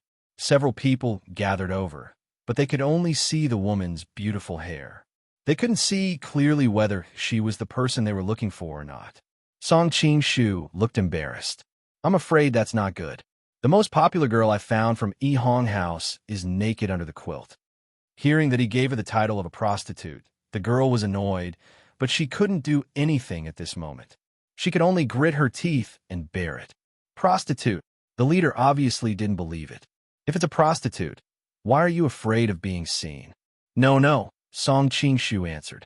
Prostitutes in the brothel are also divided into those who sell their bodies and those who sell their skills. This girl is the kind of courtesan who sells her skills, but not her body. He was also bored with the journey, so he teased these people to relieve his boredom. If she doesn't sell her body, why is she in your bed? The leader sneered. You don't understand. Selling her skills, but not her body, is just an excuse. If they see a handsome, elegant, and talented man like me, they will still be attracted, Song Qingshu answered seriously. You? The group roared with laughter. I think it's just ordinary. There's nothing special about it. It's not as manly as Big Brother's thick beard. He's just a pretty boy with a silver spear. Song Qingshu snorted. You guys can comfort yourselves. You guys are busy in the middle of the night, but I'm in your arms. Doesn't that show the difference in our charms? The leader flashed the gleaming steel saber in his hand. Brat, aren't you afraid of the saber in our hands? Song Qingshu said sternly. Why should I be afraid? I'm just stating the truth. The most important thing in the world is reason. Turns out he's a hothead. The few of them smiled knowingly. The leader said, Lift the blanket and let us have a look. We'll leave after we've checked. Song Qingshu looked embarrassed. Would you let your woman be naked in front of other men? Although she's a woman from a brothel, as the saying goes, one night as husband and wife means 100 nights of love. After all, it was very intimate just now. If I let you guys see, how will she look at me later? You're making excuses. I think there's something fishy going on here. Another person was angry and reached out to lift the blanket. At this moment, a charming voice came from under the blanket. Young master, who are they? I'm so scared. The eyes of the group of men immediately widened. This voice was so enchanting that it could make people's hearts run wild. Some women didn't need to wear revealing clothes, and they didn't even need to show their faces. Just a voice could make men immediately think of bed. Not to mention them. Even Song Qingshu was dumbfounded. He had heard this girl's voice just now. Although her previous words were a little fierce, it couldn't hide the gentleness and clarity of her voice. It was a world of difference from now. This woman is really a horse flea. One of the men in black couldn't help but swallow his saliva. Her voice doesn't sound like it, but the man in black muttered to himself. His voice could be said to be inaudible, but with Song Qingshu's skills, he naturally heard it clearly. He rolled his eyes and reached out to hug the girl. Don't be afraid. I'm here. He transferred some of his joyful, genuine qi to her. The girl was shocked and angry when he suddenly hugged her. She was hesitating whether she should act up. Suddenly, a strange feeling came over her body. Being hugged by him seemed to be very comfortable, and she suddenly felt reluctant to push him away. Now that Song Qing-shu was so experienced, he didn't need to move his hands too much. He pressed on a few acupoints, and the girl immediately moaned. If it was under other circumstances, Song Qing-shu wouldn't casually take advantage of a girl. But this girl had barged into someone's room in the middle of the night, held a knife to him, and attracted a group of assassins. If he wasn't strong enough and didn't need to worry about his safety, ordinary people would have been killed by her. This was a punishment for her. Of course, he couldn't deny that the feeling was really good. No, don't. The girl was a little flustered and instinctively cried out. But as soon as she spoke, she couldn't help but jump in fright. Her tone was too embarrassing. This woman is really a horse flea. Someone's eyes were red, and he reached out to lift the blanket to see what kind of beauty was under it. Song Qing-shu was stunned. He didn't think that he would make a fool of himself. Fortunately, the leader maintained enough rationality and slapped the other person's hand away. Don't cause unnecessary trouble. If this goes to the authorities, it will bring trouble to our future operations. But what if she is the person we're looking for? The man retorted subconsciously, but his tone became weaker and weaker. Everyone knew his real purpose. The person we're looking for is the purest virgin in the world. How could she be like this girl from a brothel? As he said this, he couldn't help but blush. He couldn't help but let his imagination run wild. At this time, there was a commotion outside. It was obvious that the inn's staff had been alerted. The leader waved his hand. It'll be troublesome if we get entangled with these people. That person shouldn't be able to escape far. Let's hurry and chase after them. Soon, a few men in black jumped out of the window and disappeared into the night sky. Song Qing-shu sensed that they had really left. Only then did he lift the blanket. "Miss, the people chasing after you have left." However, the only response he got was a flash of cold light. A sharp dagger was placed on his neck. The girl looked at him hatefully, but at this time, her eyes seemed to be dripping with tears. Although her face was covered by a veil, it couldn't hide her pink skin. No matter how fierce her aura was, in the eyes of others, all that was left was a delicate and charming look. There was no longer any deterrence.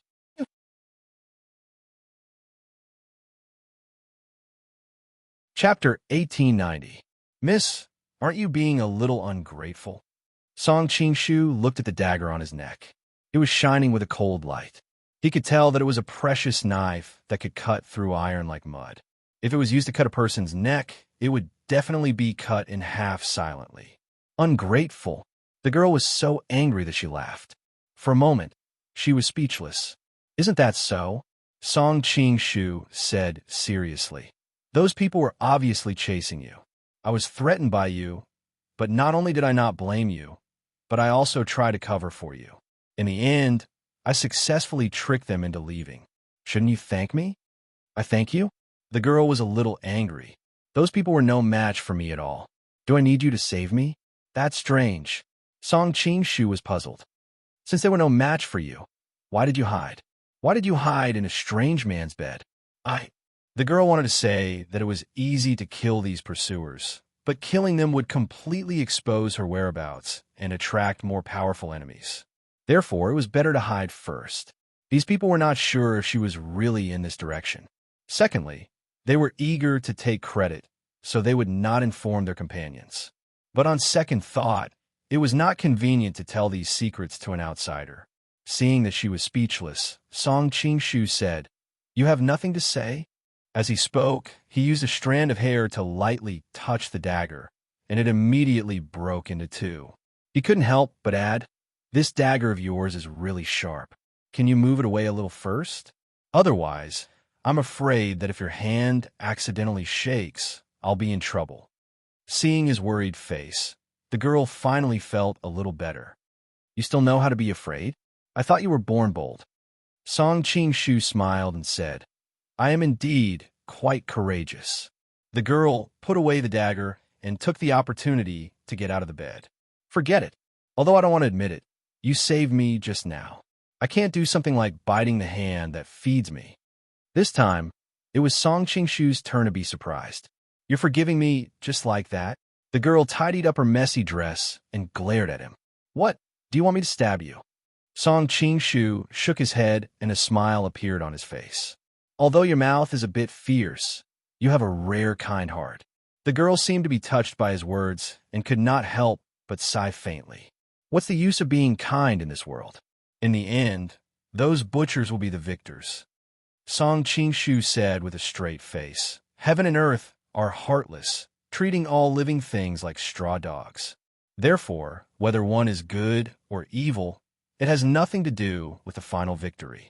All we can do is have a clear conscience. The girl looked at him in surprise.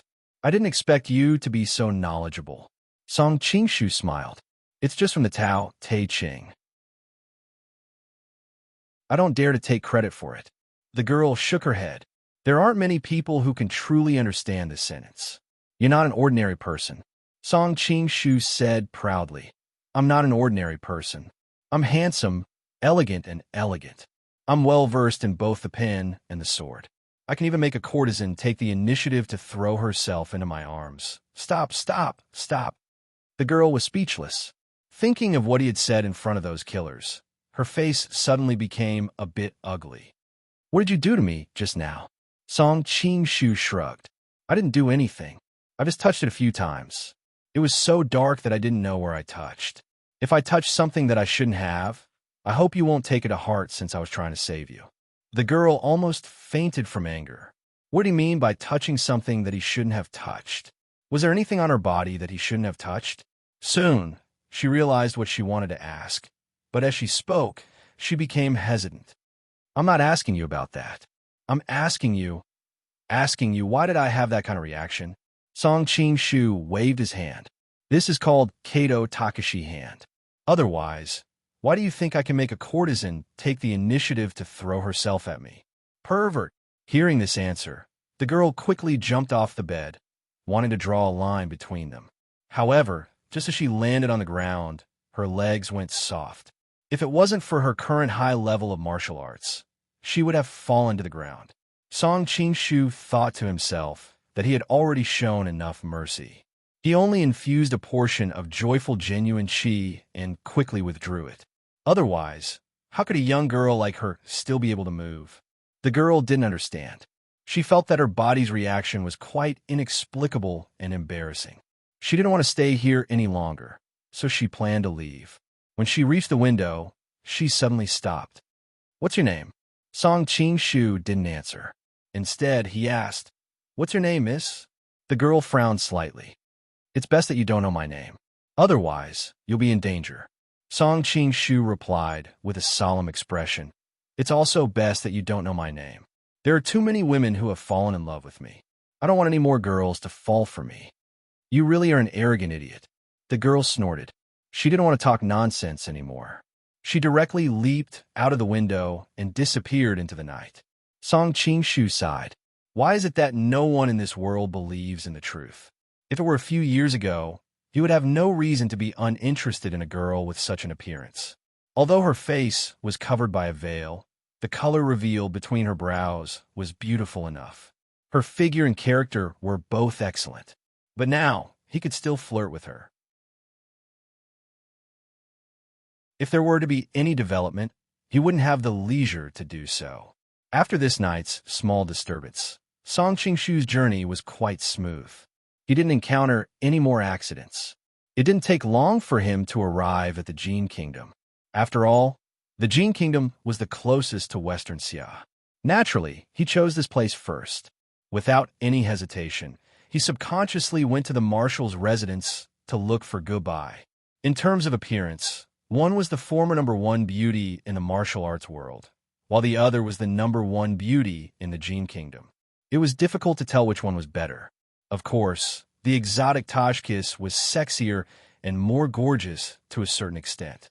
But although men sometimes like women with a more enchanting and sexy style, they preferred gentle and beautiful women like Goodbye more often, because she gave people a feeling of home, a feeling that was difficult to replace.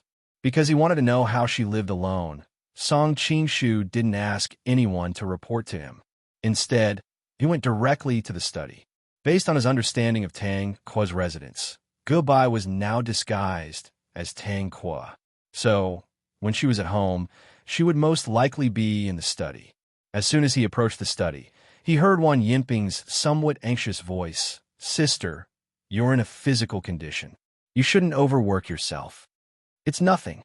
I can still hold on." Goodbye's gentle voice sounded.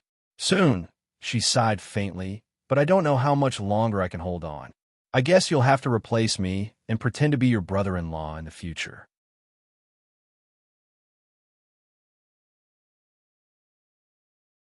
Chapter 1891. Thinking of this, he felt a chill in his heart. How could he bear to continue listening? He hurriedly opened the door and asked, "Goodbye, what's wrong?" Goodbye was sitting on a chair in the room. Wan Yinping was holding a bowl of soup and trying to persuade her to drink it. When they heard someone barge in, they were shocked. When they saw the appearance of the person, they couldn't believe it and were stunned. "Goodbye, what's wrong with you?" Song Qingshu strode over, grabbed her hand, and began to feel her pulse. Unfortunately, he was only strong in martial arts, so he could determine internal injuries based on the pulse, but he could not determine an illness based on the pulse. Goodbye's face turned red when he grabbed her hand. She looked at him reproachfully and hurriedly said to her sister, "Hurry up and close the door. Don't let anyone see us."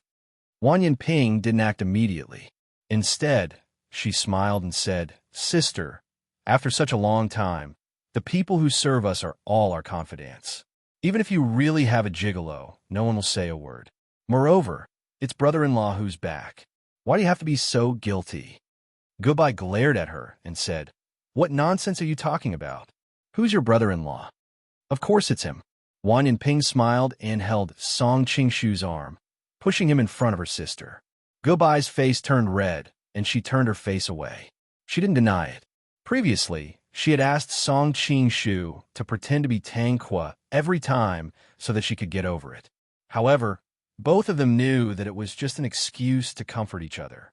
Since their relationship had reached this point, there was no need to lie to herself every time. Song Qingshu didn't have time to enjoy the feeling of a young girl on his arm. He asked again, "I just heard Pinger say that you're sick. What's going on?" He was also a little confused. He thought that Goodbye had some incurable disease, but seeing the two girls talking and laughing, it didn't seem like it. "You're the one who's sick, idiot." Goodbye spat and turned to the side with a red face. No matter how he asked, she didn't want to say anything. "Brother-in-law, why didn't I think you were so stupid before?" Wan Yinping couldn't help but laugh. "Huh?" Song Qingshu's mind was filled with question marks. Looking at his dumb expression, Wan Yinping giggled. "Silly brother-in-law, don't you notice that Jie has changed?" Change. Upon hearing this, Song Qingshu looked Goodbye up and down. Her hair was still black, and her features were picturesque. His gaze moved downwards. Her breasts seemed a little bigger, and her waist seemed a little thicker.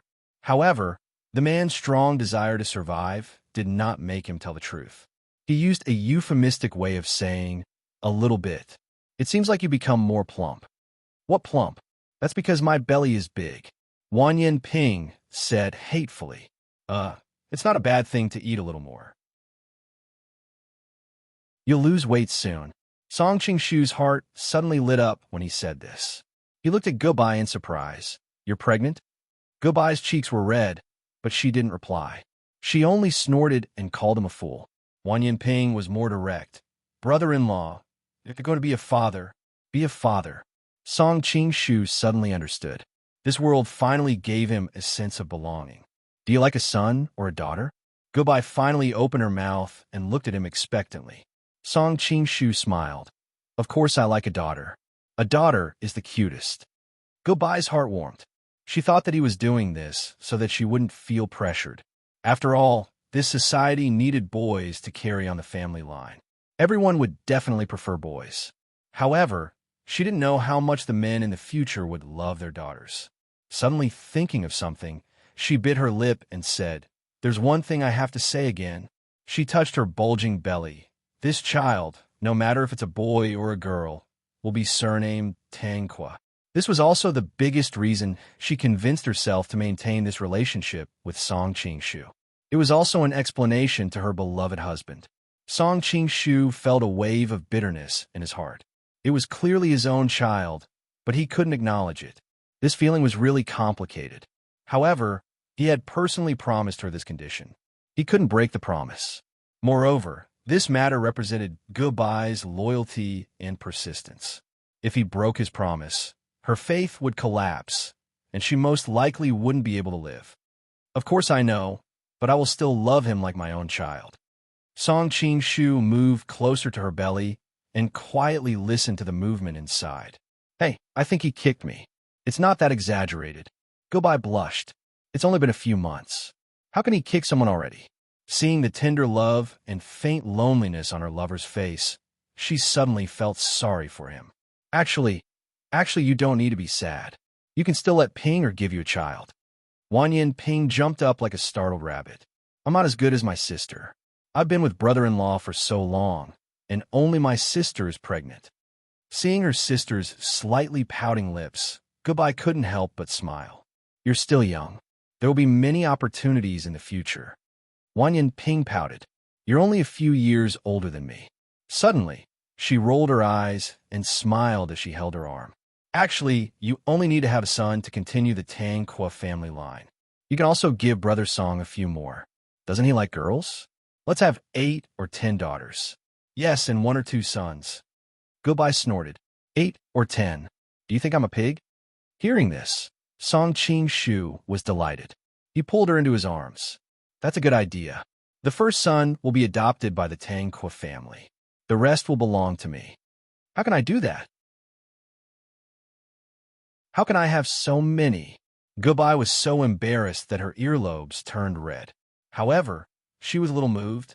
As long as I work hard, they will eventually bear fruit. Song Qing-shu chuckled. Goodbye finally couldn't take it anymore.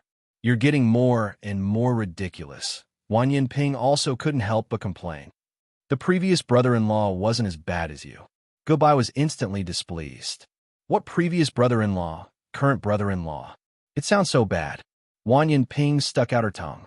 Knowing that he had touched on her sore spot, Song Qing-shu took the opportunity to change the topic. Just now, were you worried that if your belly gets bigger, you won't be able to show up as Tranquil? Yes. A hint of worry flashed in Goodbye's eyes. I'm planning to let Pinger take over, but I'm also in charge of the laundry yard. Wanyan Ping couldn't help but say, it's okay to do it once or twice, but it's not practical for me to do it in the long run. Song Qing-shu said, you're worrying too much. When the time comes, you could just say that Tranquil is unwell and needs to rest for a while. Occasionally, you can see some of the higher-ups through the curtains.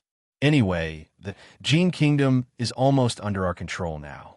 The other political enemies have also been wiped out. We still have the loyal army in our hands. No one will object. Goodbye let out a sigh of relief. You're right. It seems that we can't see clearly. Song Qing-shu smiled. As the saying goes, absence makes the heart grow fonder. Let me accompany you today. It's still early. Goodbye felt that she blushed more today than she had in the past few months combined.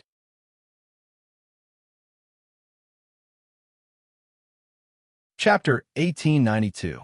After listening to Wanyan Ping's report, Song Qing-shu immediately rushed towards the palace. Back then, Tajkiz cooperated with him mainly because she wanted to use the Jin Kingdom to restrain the Mongols and give the Persian Ming dynasty some breathing room. In the end, before the Jin Kingdom could send troops to attack the Mongols had already broken through the vulture's nest and destroyed the Persian Ming dynasty. With the foundation of their alliance gone, how could their relationship be reliable? Although Song Qing-shu was very conceited in certain aspects, he was not so conceited as to believe that he could win the unswerving loyalty of a woman who had once captivated all living things. Even though he had placed a restrictive spell on her body, relying on poisons to control others was still beneath him. If he could not obtain her help willingly, he would not be able to accomplish many things. In fact, he might even cause a chain reaction, leading to the complete collapse of the Jin Kingdom's scheme. After all, the Jin Kingdom was his territory. He could not sneak into the palace every time he returned to the Tang core residence. Therefore, Song Qing-shu had already arranged a suitable identity for him to enter and exit the palace at will. After entering the imperial palace, Song Qing-shu inquired about Tashtish's whereabouts and headed straight for her. Just as he was about to reach her, he heard the sound of a cup shattering, followed by the trembling voice of a young eunuch begging for mercy. After the young eunuch had tidied up and left, Song Qing-shu had just entered the room when he heard Tashkis snorting. "Didn't I ask you to get lost? Why are you back in?" Song Qing-shu could not help but laugh. "Are you Tian Kuei? Why are you so irritable today?" Tashkis was originally standing behind the desk in a daze. Hearing his voice, she turned around in surprise. "So it's you? When did you return? What, don't you welcome me back?" Song Qing-shu walked over. The golden knife big horse sat on the stool and held her in his arms. Tashkis's body trembled. She no longer displayed her earlier dominance. A trace of bitterness flashed across her eyes. "Would I dare not welcome you?" Feeling the mature and alluring body of the beauty in his arms that was like a honey peach. Even with Song Qing-shu's current composure, he almost couldn't control himself. Fortunately, he remembered the matter at hand, so he hurriedly collected his thoughts and asked, "Are you unhappy about something?" Tadish forced a smile and replied, "Not at all. It's just that I've been feeling unwell for the past 2 days. Perhaps my temper has gotten a little worse." Song Qing-shu sighed. "Why don't you tell me the truth? Now that the Ming dynasty of Persia has been destroyed, how can you be in a good mood?" Tadish sighed and said, "So you already know." Song Qing-shu also had a headache at this time. The basis of their cooperation was to fight against the Mongolians with the Persian Ming dynasty. Now that the Persian Ming dynasty had been destroyed, although he did not resist when he hugged her just now, he felt a little strange. Tashkis continued, "Actually, it doesn't matter if the headquarters is destroyed. I'm worried about little Zhao. I don't know how she's doing. It's a pity that the spies I sent out couldn't find any news at all. This is infuriating." Song Qing-shu was suddenly enlightened. No wonder she was so angry at the young eunuch earlier. "Actually, you don't have to worry too much. When the vulture's nest was breached, the Mongolians did not manage to find the whereabouts of the cult leader. It is said that before the city was breached, little Zhao made a prompt decision to leave. Since she is so vigilant, I believe she will be able to turn misfortune into blessing." Tashtish shook her head and said, "That last Xiao Zhao may be quick-witted, but the number of experts under the Mongolians are as numerous as the clouds. The manpower and material resources they can mobilize are terrifying. In addition, I heard that the group of assassins under the Old Man of the Mountain are also participating in the pursuit of her. This is simply an inescapable net. How can she escape? On the surface, she was the emperor of the Jin kingdom. Naturally, she could utilize a country's intelligence agency to investigate everything for her." When he heard her mention the group of killers under the command of the Old Man in the Mountain, Song Qing-shu suddenly thought of the black-clothed men he had met that night who had an aura similar to that of a killer, as well as the young girl with bright eyes.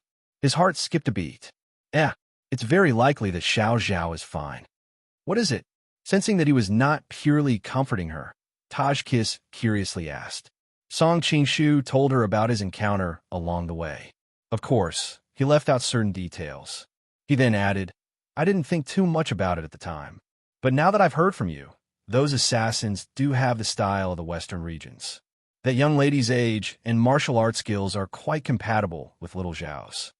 Speaking of which, during the siege of Bright Summit by the 6 major sects, Song Qing-shu and little Zhao had met. However, back then, Song Qing-shu only had Zhou Zhuo in his eyes. Naturally, he would not pay too much attention to a handmaiden. Similarly, little Zhao only had Zhang Wuji in her eyes. A loser like Song Qing-shu would naturally not pay too much attention to her. There was another important reason. Now that a few years had passed, a person's experience and status could change their appearance to a certain extent. Little Zhao had become the cult leader of the Persian Ming dynasty. All these years, she had been leading her followers to fight against the Mongols. She was no longer the little handmaiden who was like a green leaf. Song Qingshu's transformation was even greater. Back then, he was a loser and a good-for-nothing. Step by step, he became one of the top experts in the world. Moreover, he was also one of the most powerful men in the world. His demeanor of a grandmaster and the calmness of a leader made him seem like a completely different person. Naturally, it was difficult for little Zhao to associate the two of them who were so different in appearance. Judging from your description, it might really be her. Tadish couldn't help but be pleasantly surprised. However, she soon became doubtful. Why didn't she go to the bright summit in the west to look for Zhang Wuji? Instead, she appeared in the east where the western Xia and the Jin kingdom intersect? Song Qingshu answered, "This is easy to explain. Now that the Mongols have joined forces with the old man in the mountain, knowing that she would most likely go to the bright summit to look for Zhang Wuji, they must have laid out an inescapable net in that direction. Little Zhao is extraordinarily intelligent and has been a cult leader for so many years. Naturally, she would be able to see through this logic. Thus, she evaded the ambush and appeared further east. That seems to be the case. Tadish felt that it was reasonable. However, she quickly shot him a reproachful glance. Why didn't you ask for her name back then? That doesn't seem to be your style. Song Qingshu's face darkened. What style do I have? Tadish lowered her head and glanced at the pair of big hands that had penetrated deep into her clothes. Her eyes were like ripples as she replied, How could you not be clear about your style? Song Qingshu smiled in embarrassment. It is precisely because I have incurred too many emotional debts that I have turned over a new leaf. Even when I encounter the otherworldly little Zhao, my heart is still as tranquil as still water. Fortunately, you didn't harbor any ill intentions toward her. If we were to unknowingly, Tadish, who had always been magnanimous, couldn't help but blush, as if she had thought of something extremely embarrassing. How could I face Chinya? Don't worry. According to seniority, I can be considered as her uncle. Song Qingshu smiled bitterly. There were some matters that one couldn't resolve no matter how strong one's strength was. With the relationship between him and Tadish, he was destined to have no fate with little Zhao in the future. You're tuning into the Warrior Lore YouTube channel. Don't forget to subscribe and join us on this journey to catch the most captivating stories.